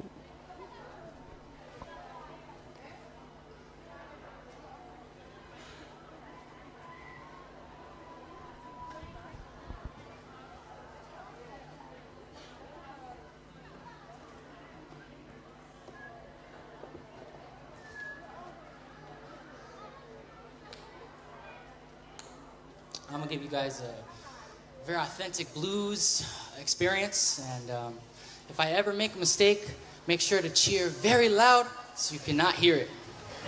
All right, let's go. Please enjoy.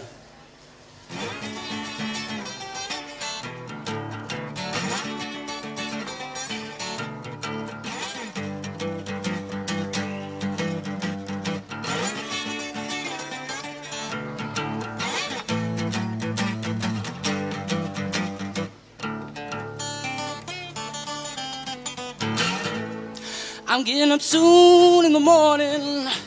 I believe I'll dust my broom. Getting up soon in the morning. I believe I'll dust my broom. Out with the best gal that I'm loving. Now my friends can get in my room. I'm gonna write a letter, telephone every town I know. Gonna write a letter, telephone every town I know. If she ain't in Mississippi, she in Monroe, I know.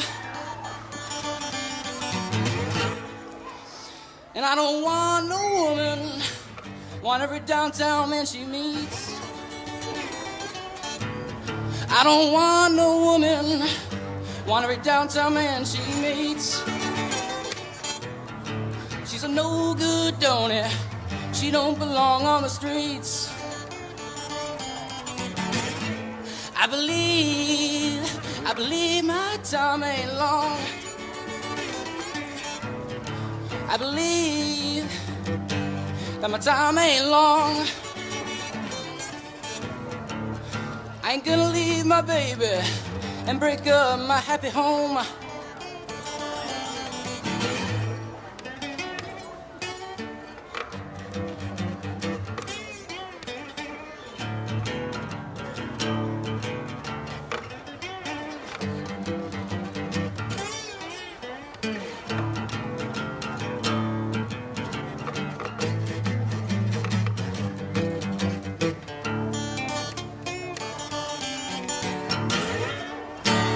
That's all.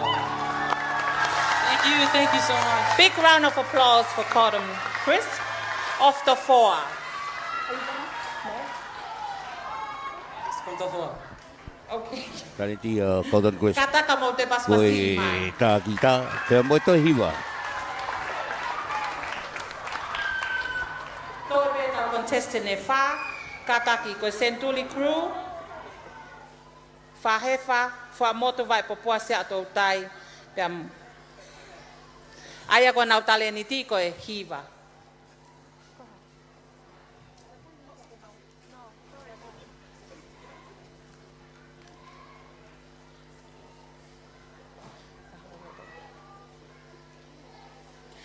Kole ke mo kata ke paspasi i mai e. Century Crew. I he tau kei tatali ko ia ki he Century Crew. Kole te pe ke o atai pe ai. Kau sponsor ke Tonga's Got Talent wanoa watolu. Tonga Tourism Authority Board. Ministry of Tourism. Tonga Tourism Melia opa aikola meisha ban. Kotu pe malatu a Melia. Hene hiwa na me mau hene nau kau hiwa. Ai sivi hiwa ai detio I taimi koe. Ai koe. Nuku'alofa Beach Resort. Na nau me mau ka koe kawai koe ni a Melia rai ki leo na hagen na ki he. Mahanga Trading of Whakalala kau pita kau hiwa koe ni. Ai mei whahewa ko asa whahewa ai Century Crew. Hange pe koe hiwa ane nai le whahoko koe. Whamalo lahe tai peke kau sponsor ko ia he Charlotte langangi Century Kioa. O mautu o mai ke poupou ki hono teke o e whanau tau tupu e whanua mo nau ngahi Taleniti. Ko le at mo katak paspasi mai. Century Crew.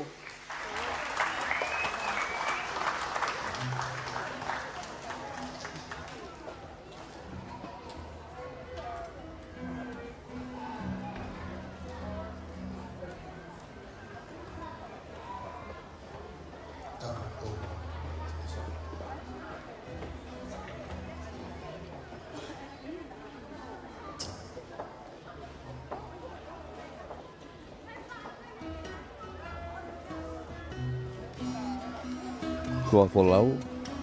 Ai foi kori toto parato leleki ai a mea.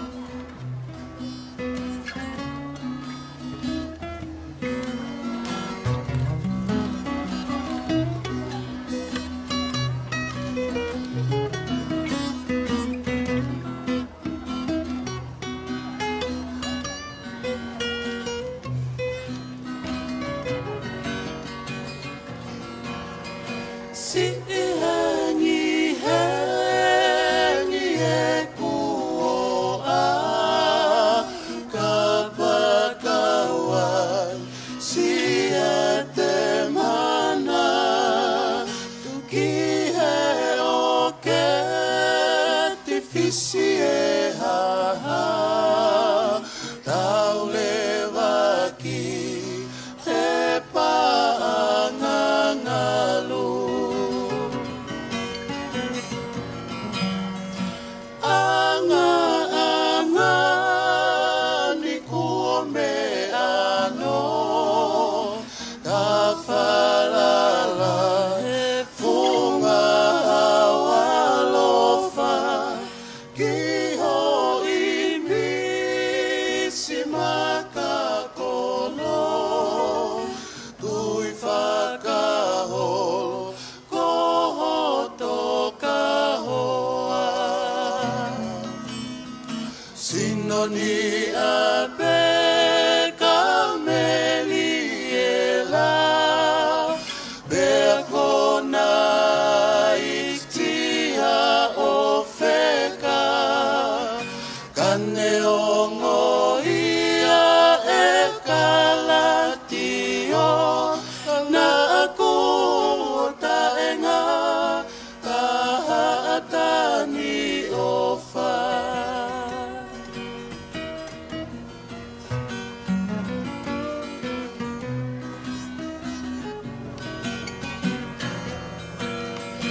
ta'alo e malu i he fia fipea te hahan nau no akia ke iloa mai ene tupula ki ai o fahe o ke ilanga kali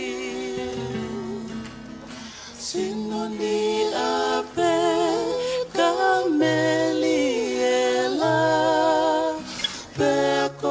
pekonai kiha ofeka kaneongo ia ekalatio lana aku taenga tahatani ofa sinoni ape kameliela pekonai kiha ofeka kaneongo ia ekalatio lana aku taenga tahatani ofa na aku taenga tahatani ofa Malo au pito kata ka mo paspasi Ko mai e tiri o totolo. Ai ko leo fefine ko salo te langang senturi kio ai. Ko e hiva ko e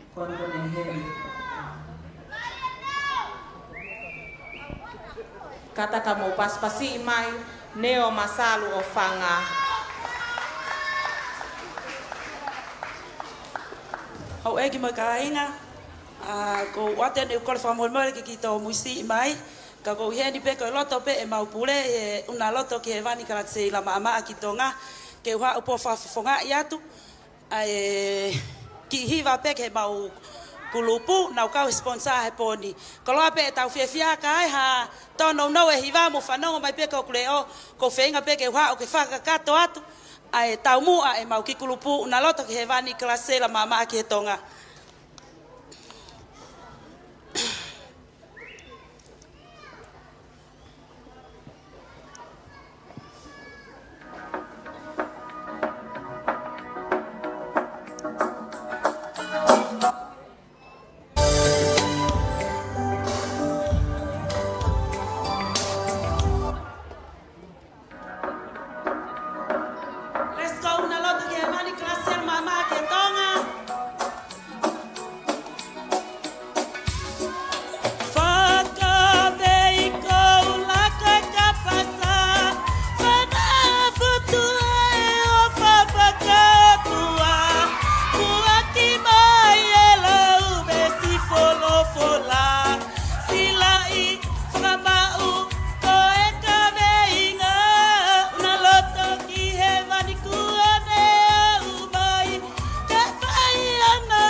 Pasi mai kia neo masalo. Taha ia kau sponsor. Una loto kilangi karoa sale. Opa ki Tonga. Tau hoka toi peki a Patrick tau kolo. Hou makerikao, aia kono taleniti ko e hiva. Toi pe e tau Contestant e tolu. Kataki Patrick tau kolo, kapau o kui kai ke hena Patrick tau kolo kolet ki a toa folau. Ke katak mai ki stage, whawhiof mai ki aia celestiale a toa panela.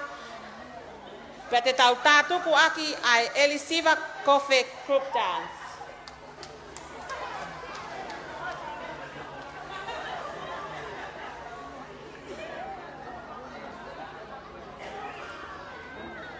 Katak whamore o pihena a Patrick tau kolo, toa folau.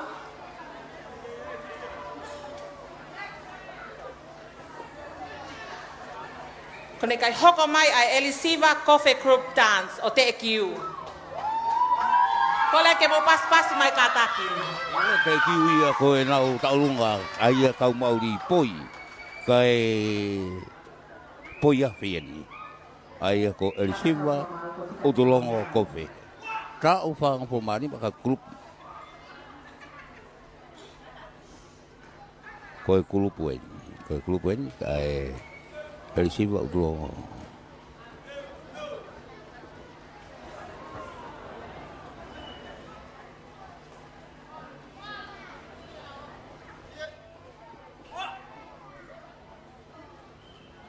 Koe tuu, koe taulunga, whalu sila poi api, kau nau tengo whakatonga eti.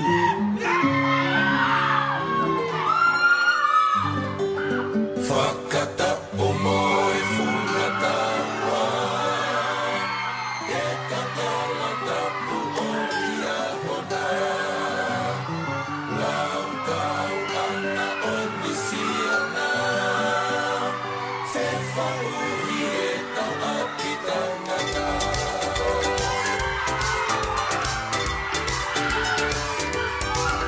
Latu mata latu ine ina sia kuofa.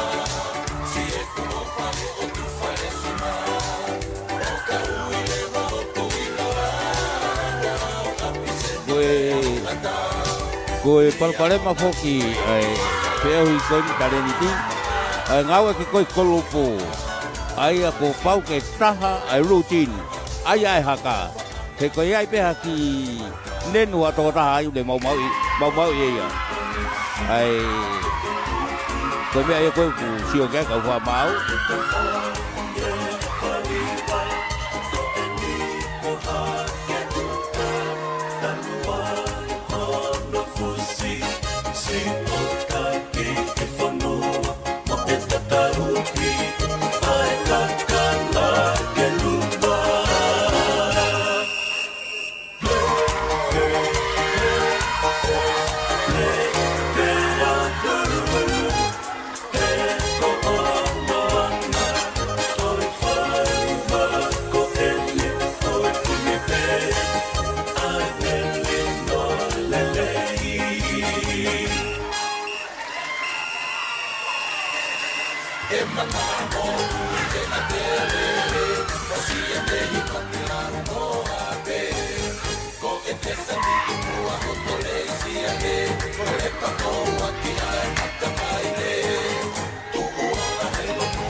Mari apito ai fali alikoni le pauko koia Elisiva Utulongo Coffee mei te kiu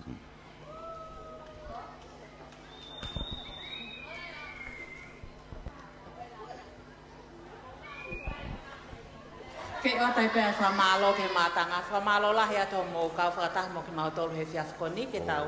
Toa wholau e nia. Whawhiawhia i ai. Kai ke soulaia ki he... O tai pe whamalo ki ke he... apiam takau. Ngai Fe'auhi Taleniti. Ko CEO whoki. Koe ngai tau mai koe ko sola na kau ia e kau tū ki mua i he... Kana ia e hingoa nei whai kia sola toa ka kou tuipeku mauhoa ku toa wholau koe i taimini. Ka koe tū ki mua ia i he ngahi krau mai e koe makua tau e nia e hongo pulu tupu. Ka koe nu kei hiwa pea toa. Hu mai mo e hingoa koe toa wholau.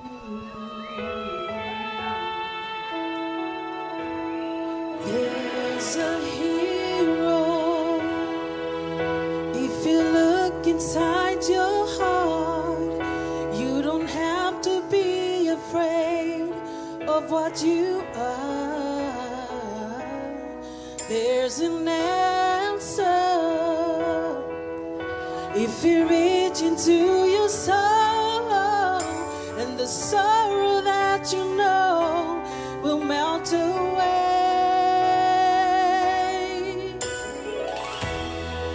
And then a hero comes along with the strength to carry on, and you cast your fears aside, and you know you can survive. So when you feel like hope is gone, look inside you and be strong, and you finally see the truth that a hero lies in you.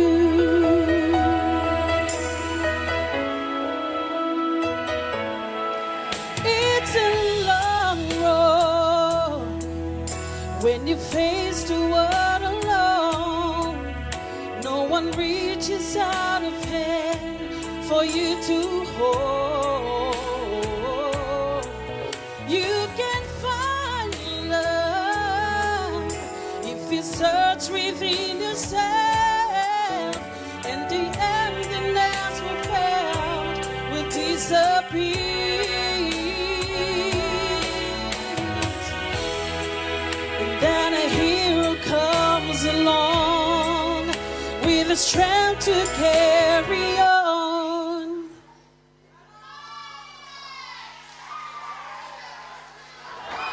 Leo koia toa kaipe kia ya holo ia. Kaipe kia holo. Ko tu whabori pe he kai dolahi. Toa wholau ia o pua motu. Whakalea toa i pe o kai toko taha he ni ko John Paul Foliaki, aia ko e main act aia i he red, white, brass pen, aia e whakari aria i he fia whalaite i. Oh, okay, piha. Maro lele hoi ki mō kainga, ko hoku ingo ko John Paul Lilo Foriaki. O ko lele mai mei mauwhanga, whasi, a whale vai vavau, pe mō utongake vavau. It's an honor to be here on behalf of my castmates and the production crew for one of the first few Tongan feature films called Red, White and Brass from New Zealand. We are actually going to be screening the movie here on Friday at 6 p.m. right here in the tin. So if you can tell your friends and family, we have taken the film to LA, we've taken the film to Hawaii, to Australia, and now we're bringing it home. Malo apito to Tonga Tourism and to the Ministry of Tourism for having us. We'll see you on Friday. Malo apito afatu. Malo apito.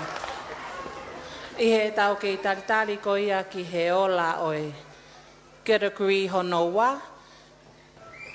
O tai pēr whamalo ke tau kau whakamau he whiawhini Kathy Walters.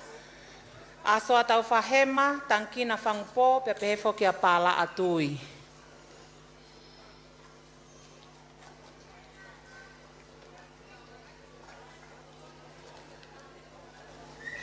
O tai pēr whamalo ke mātanga, malo ho mou kei no fo mai he whiawhkoni.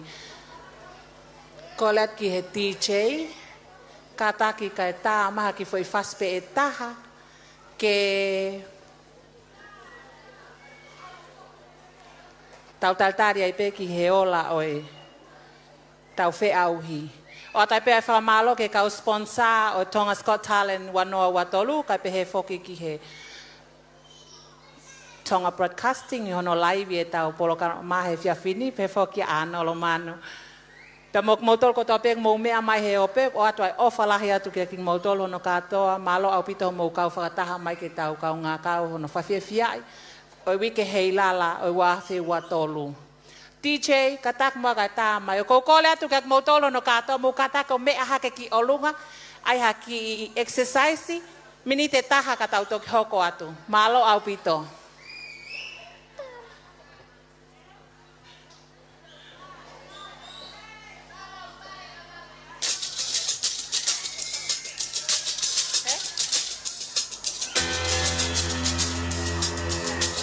DJ, kata ko kita tari.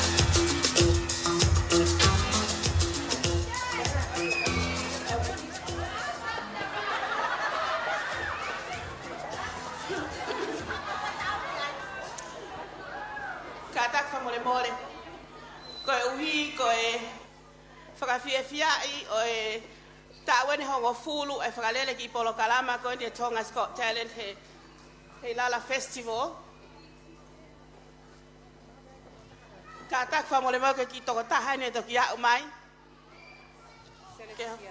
Tau, continue.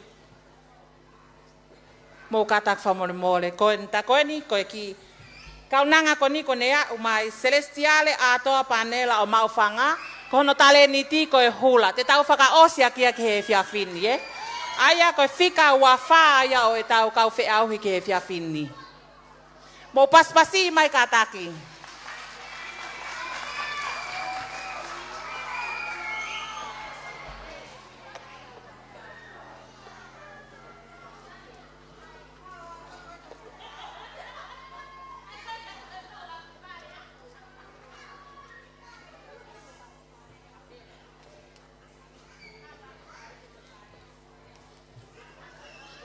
Got flowers, Miley Cyrus kataki. DJ?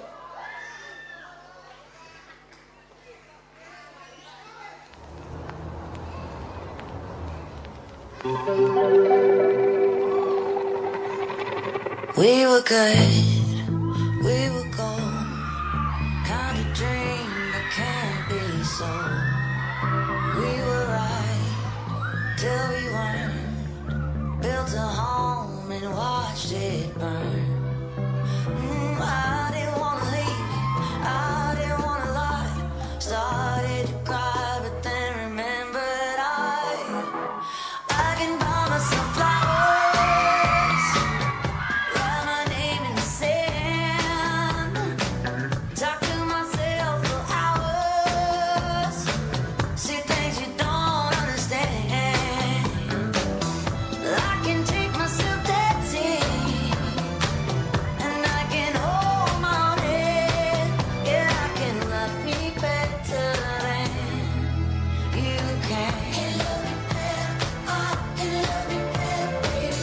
Can love me better, I can love me better. Paint my nails cherry red, match the roses that you laid. No remorse, no regret, I forgive every word you say. Ooh, I didn't want to leave, baby, I didn't want to fight, started to cry but then remembered I can buy myself flowers, write my name in the sand, talk to myself for hours, yeah, say things you don't understand. I can take myself dancing. Malo Albito. Round of applause for our last contestant of the night. Celestiale Atoa Panela of Maufanga. O atai kore whamolemole me he fine mo tua tu ani o kapau na toki tu a halea. Ka tau hoka tai pe koe. Tau talitali pe ni ki he ola o e Fe'auhi honoua o e tau tahaua pe mo e toi lahiange. Ko le ka rupi ke ne whahoka tai pe. O koe tau ki pale makehe e whiaki he pōni. Na e kore atu ke whanau I lalo he tau taha ua. Ke nau tui mai ha nau aloha po ke Hawaiian best dress. Foaki ke celebrate te tau hongo fulu Tonga's Got Talent. Ko he telefoni. Ko iai, ta mai whiwhine, kau leka whanau mo hau ki mua. Ka pau oku ke aloha. Ka pau kai ke ko setu mau ke hata he aloha mai. Mo hau pe, kai whiri he, kore ki he pule marketing and digital ke ne hau. O whiri e wina, or we do have some Hawaiian dress. Aloha theme here. O te ati jen. Ke marketing manager at Digicel Tonga, Paula tui, kole ke lawa mai o. Mea mai o foaki e. Ke te hataha ia?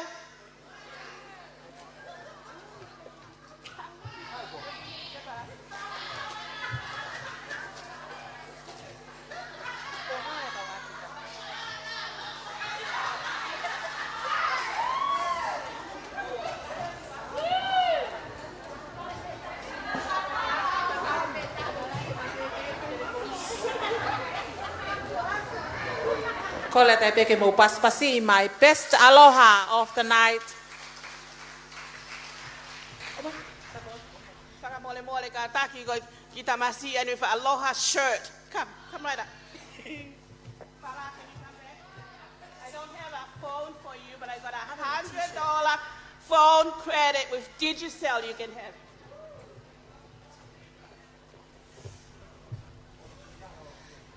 Kata ka mo paspasi mai. Alipate ki sina ia o mau whangaku ne mau e ia ai. Kat pangai te au I he mo kau taha Digicel. Kata ki ka mo paspasi mai. I he tau ke tatari ko ni ki he kau whakamau pia mo e ongo a tita.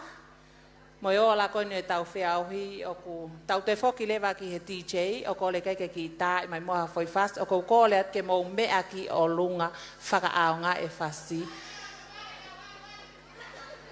Ha ua ka tau ma?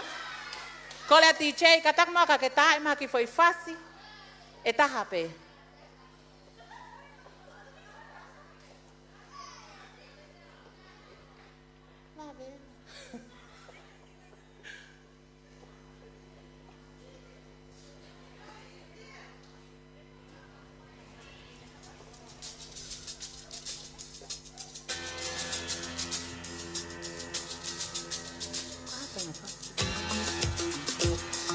Mea ki o lunga o exercise pa ke tau hoko atu ki he ui e tau pare.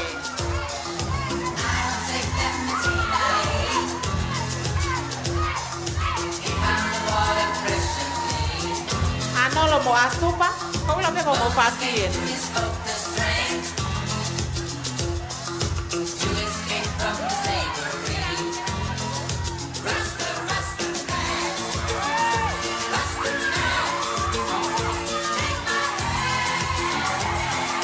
Koe ni koe pū pare ni a koe ni koe toloa. Ko koe peo ke fie vei pā ki he toloa, mea mai ki mua ki he ni.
Tonga's Got Talent, one no, one tolu.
Ka mo pas mai ke tau whānau. Nau ke āre mo ki tau tolu he ki aki koe ni. I he tau ke i tatari koe ia ki he ola o Gerigri hono wa. Tupe mua ke u at whaosi ai kau sponsor ki Tonga's Got Talent wanoa wa tolu. Tonga Tourism Authority Board, Ministry of Tourism, Tonga Tourist Association, Digital Tonga, Comfort Zone Furniture and Party and Hire, Little Italy Hotel and Restaurant, Pacific Timber and Hardware, Devita and Sustina Faleafa of USA, Monarchy Travel, Kupesi Hotel, Deep Blue Diving, Nuku'alofa Beach Resort, Lita Quarry, Backpackers Townhouse, Data Line Computer System, Mahanga Trading of Vaini, Unaloto ki he vani karat sale, Ma'a Tonga i Tonga, Miss SNS USA, and Look Sharp Tonga. Koe katoa ia e kau sponsor ki he, e fiafi ko ni, ai au tau kau ngā fiafia ko tō ai. Tau whawhiawhia i whoki ai Heilala Festival. O kuatai pe kole ke mātanga mou kātaki, koe osia nipia mou taktaha hiko e vewe ko nai ho mou tangutua. Ngā koe ai pe ngahi pini i mui he ke kātaki. Ke tau kau ngā teke ai pe ho tau api ke maa.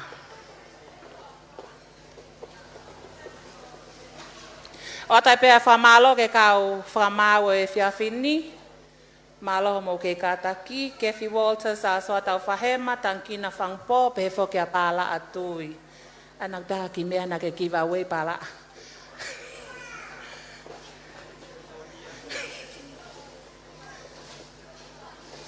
O tai pe a whamalo ki he Ministry of Tourism, o ko lawe i atu ko i he ni pe nau kau ngāwe, kai pe he fo ke a talena. Pe foki ki he Tonga Broadcasting anolo manu pe mo e kau tangata. Whamalo te ki mautolu kotoa pe mo mea mai he ope o atu ai ofalahi atu ki mautolu he fiafi koe ni. Mo e tau tali ki he ola o e category hono ua o e Fe'auhi Tonga's Got Talent wanoa watolu.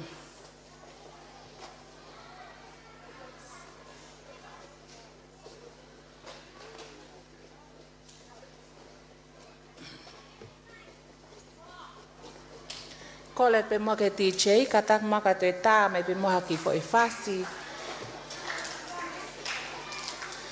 Ko tui pe ko whihi e kau Fe'auhi he whiawhi ko ni o ku kei. Ati tai he kau whamau.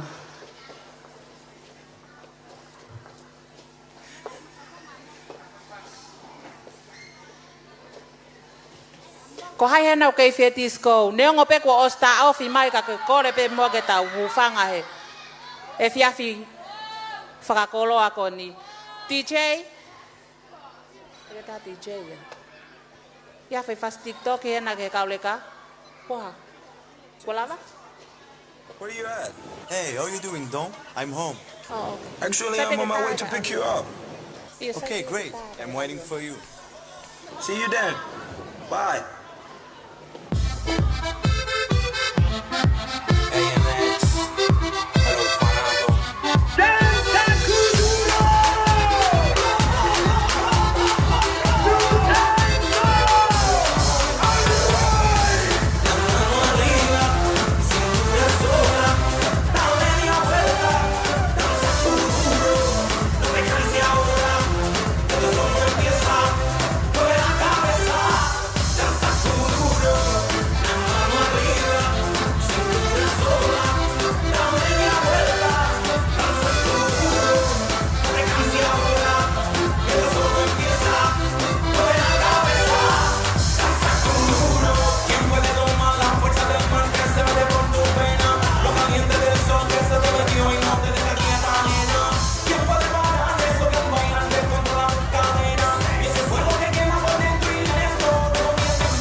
I he tau kei tautari ko ia ki he ola. Okay, ki special number. Pe me he taha e tau kau whakamau ko aso a tau whahema. Ke ne oat peha ki whakaari ali mo tau tautari ai pe ki he ola.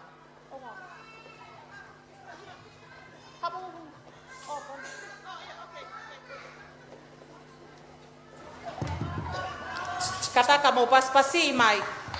Taha kau whamau a soa tau whahema.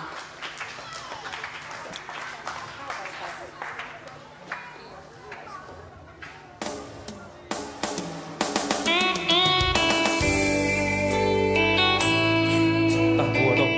Ale fai wakati mo toko tope. O katu mo toko tope.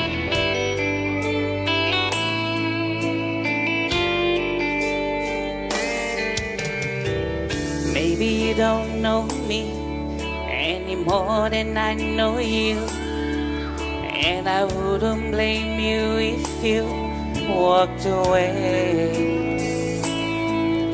I've been watching you all evening with the teardrops in your eyes, and it touches me much more than I can say. You know I hate to think that someone could have had someone like you, and if I was him, I'll be right by your side. Lay your troubles on my shoulder, put your worries in my pocket, rest your love on me. Why? Lay your troubles on my shoulder, put your worries in my pocket, rest your love on me. Why?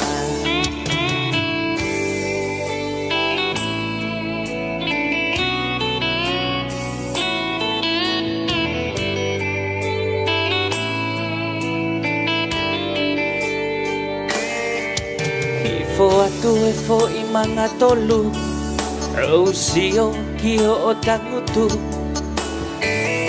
inulo I mata o puno puno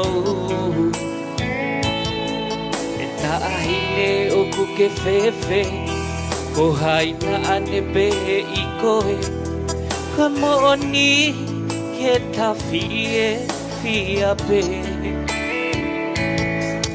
Haua koe ia ke tau He kapasi kilo tokolo Hei ilo na anonga si oloto Lay your troubles on my yuma Put your worries in my katomui Rest your love on me while Lay your throne in the Paula. Let the world see my bouquet. Let draw me my katomui. Katahine ya kora.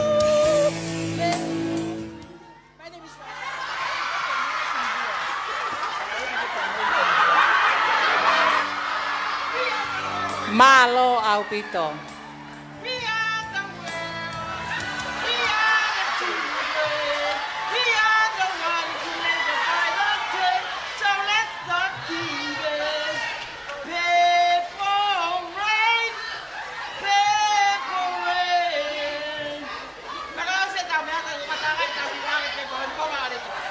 To the world to be on the beach. Head to the beach. Mo pas mai ke tai ne kora. Nengo ene to mui mai ka kunea o mai pe mo e faka o se tau polo kalama. Ngau festival, kan never know long to go ha me mo ta malo mo ta he mispano.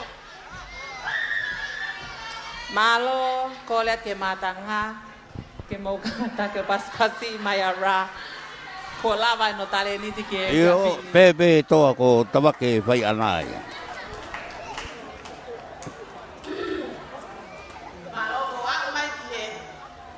Tau fua ki pale. Ko le atu ai mua ki he CEO o e Takwamata, William Takau, ke mea mai o fua ki e tau pale. Ko e tau toko ua noa whakaka atoa na e Fe'auhi, i he konga ua e tau polo kalama.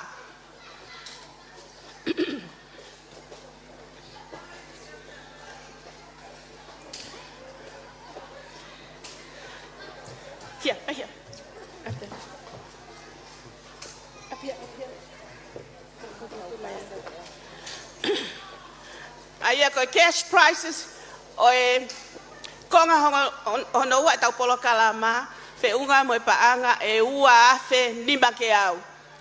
Ko ia ai, fika wanoa o ku ave ia ma ofa pupua, hiwa o tuu,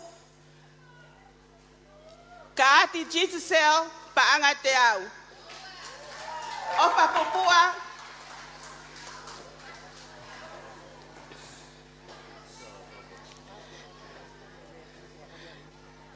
just put aside. Fika taha hiwa, o ku mauia e neo masalu, ko e dinner, buffet dinner and culture show, ki he toko ua e Nuku'alofa Beach Resort. Neo,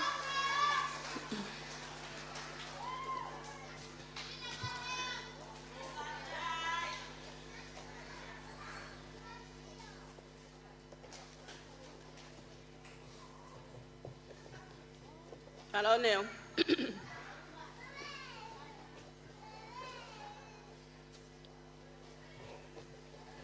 Fika taha walu o fuakia ma funaki fina wafu. Koi buffet dinner and culture show. Ki he toko ua e Nuku'alofa Beach Resort. Mo pas mai.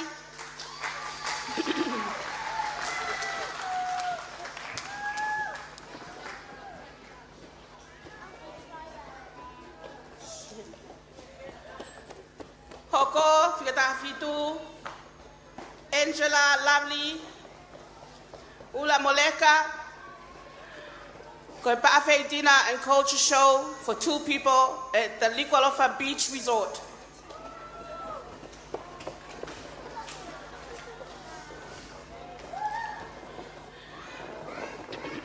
Hoko, koe Holy Girls Group, me Malapo, Holonga, Kataki, koe pa'awhei dinner and culture show for 2 people at Nuku'alofa Beach Resort. Mo pas mai.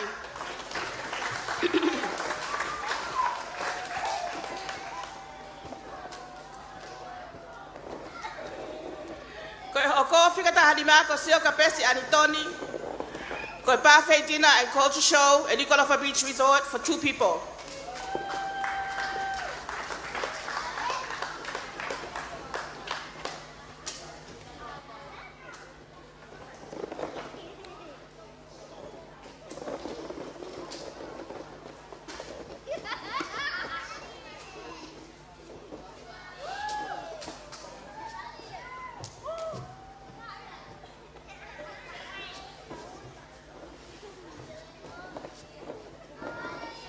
Fika tafa, koe return trip ki wawau i he MV otuanga ofa for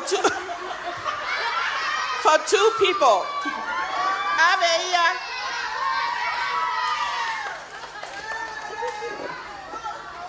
My sisters, dancing going Chinese. And if you don't want to go, give it to me, and I'll buy it off of you. Sorry.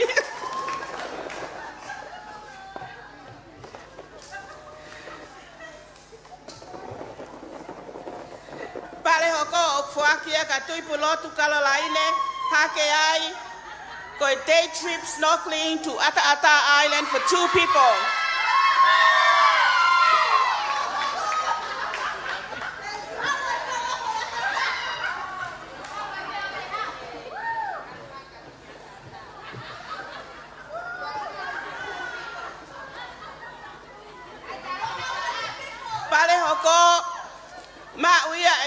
Quiz ke paanga te au.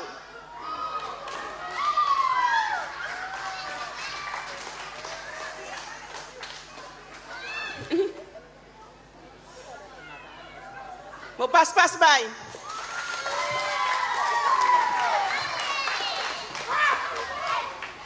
O kata ki mo toklame mai pehe o se tau Heilala wika ha ua mahu pale.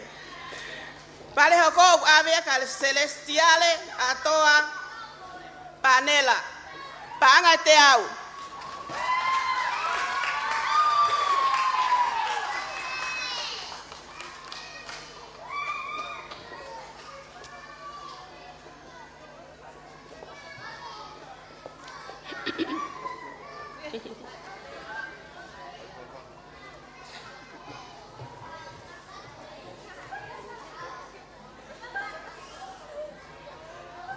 Hoko paanga te au o fuakia mafunaki hala toko ua.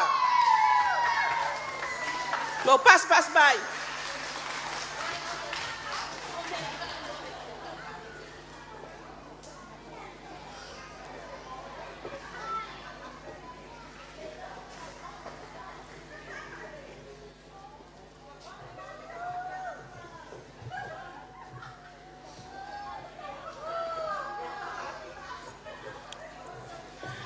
Paanga e te au o fuakia ka ana moala melaia ni wafe.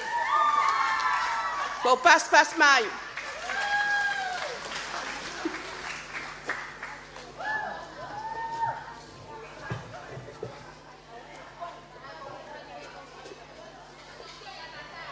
Pale hoko o fuakia ke kulupu whakalata paanga te au.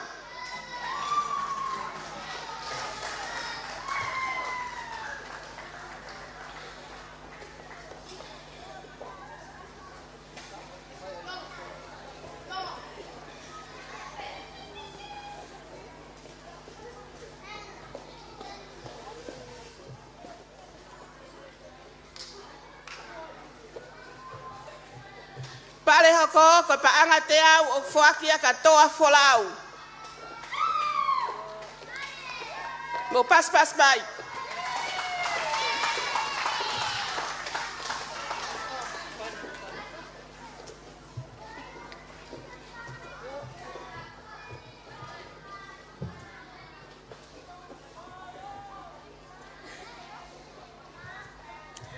Pale hoko ke paanga te au fuakia kalavinia aho lelei.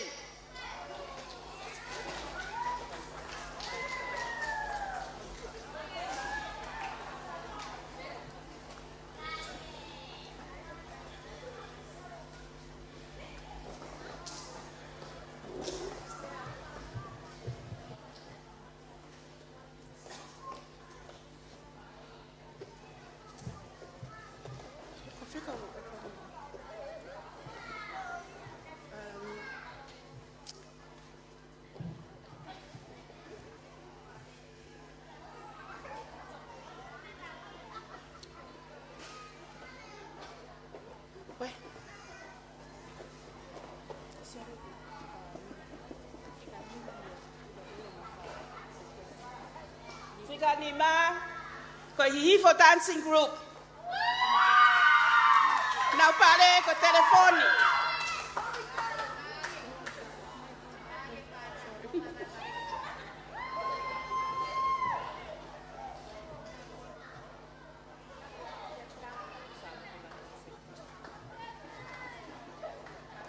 Fika fa salote langi senituri kioa ko telefoni.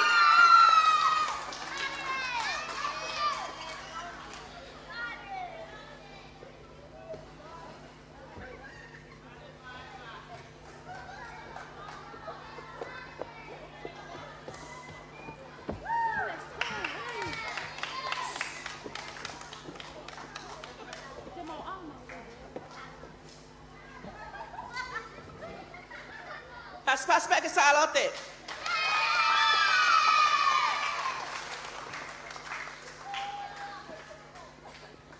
Fika tolu e tau Fe'auhi. Ko ngā noua e pōni, ko paanga e tolu nge au, o fuakia ma savenata nau fahu.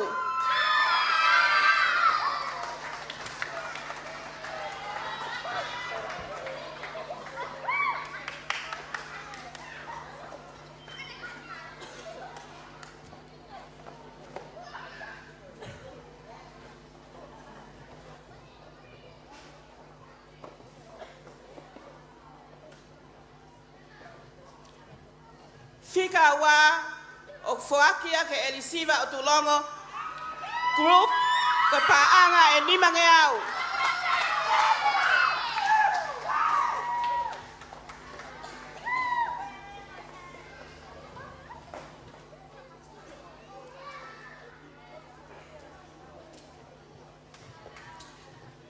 Peka wina e tau Fe'auhi hono wa ki he pōni, tau tahaua ki o lunga, ko paanga e taha afe o fuakia ke senituri crew.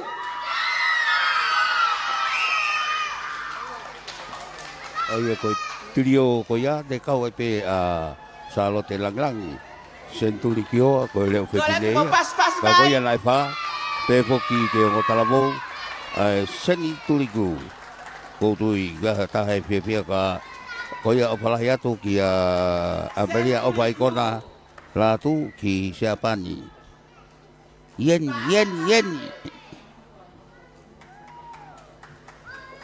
Pahe mo kwa motu. Kuen ko sa lo kete. O kune proponga imai. Pas mai.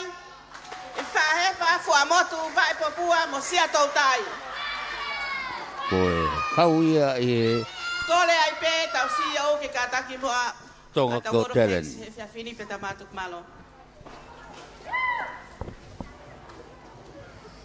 Malo. Kole pe ko whakate ngahi Tongatapu ko nosi o no awhaket ke polkama, ka matanga polkama, ka ata mo imbotuani ke whafufunga e ata e mau 8 minister, honorable whakitao Moiloa, utoi ka manu, pepe hefo ke Presidenti o Tonga Tourist Association, Mr. Saya Moihau, pe moe poate mau mawhai, ke taki mamata, ko e kupu ene tolu, whenga aki ke whakadoutua, programa ko ni, pe aku ota whakamalo lahi, ke ngahi whafunga i whae, ngahi whafunga i tamai, mo mo whanau e lava mai o kau ke programa ko ni, ota whakamalo lahi ke kau whakamau, o ko atu ke mo ki paswasi mai kau whakamau, ko nau kei pe. Niongo ki overtime tau programa, kau kia ia fia mo ma whana he programa ko ni, niongo ne ki uha, mo ne ki momoko, Hange kulau koe iai pia mawhana ia o tau sai ki tau tolu. O toi whakawhia pen ki moto ke toinga tau pokalama, hoka te tau pokalama bongpong i he ono pe, pia pe he foki ki he whalaite o whaia e hulu e whaiva koni koe red, white and brass. Koe whaiva koni o tae totongi, pe koe whawhia mai mou, lava mai mo whanau, koe ni na e mea pe heni ai tama i whaiva koni, koe tau whanau pe, pe o koe reta ho mou pou pou. Whawhunga te whamalo lahi atu ka ki moutol, ho eik mo kāinga, whamalo aputo ki he kau whakotūtu e pokolama he poni, pa pe he whoki ki he whamawholairea, mo kau sponsor pe whoki. O whalahi atu moutol, malo. Malo au pito. Kātaki ku atai pe kore ke mātanga, ke mou kātaki mua au hiko e wewe i ho mou tangotuanga. Hei kai ke ute whaloa ko atai koe whamalo e ko atu e si. Tai pe ai whawhiwhai koia, ai Heilala Festival. Eik lele i o mau whawhetai ke te koe he whiawhi whakakoloa ko ni, ko lava lele e polokalama ko ni nei whaihono whakotutu o mai ki he whiawhi ko ni. Mau whawhetai pe mau whamalo ke te koe, pe mau whawhoka lang me koloria ko tau peki a whiona. Ka mai ka mau ka mātuka te whiawhi ko ni, mau ke i kore a peki a te koe ke tau whiawa e pe me a whiona. I longa ngahi mea koe ke mau sia whaiwaini, mau kole ke mau whakaloto e a whiona. Mau kole katoanga e mea ni wa whaalo ko sesu Kristo mau eiki. Amen. Malo au pito. Koia ko Paulina Bergia, koe MC, koia peune te pau koe lotu tuko. Koia malo au pito mo mea mai. Kei whaka e te peka u whaipatongia koia. Mei he Broadcom Podcasting for Taleniti pe foki ki aripate ki sena ko pita pe foki ki pita tagapoa ka ma foki letio pe foki ri ka ma foki me letio me sa ke Pamokioa, wau anolomano, malo mo mea mai, ka mo toki tatoka.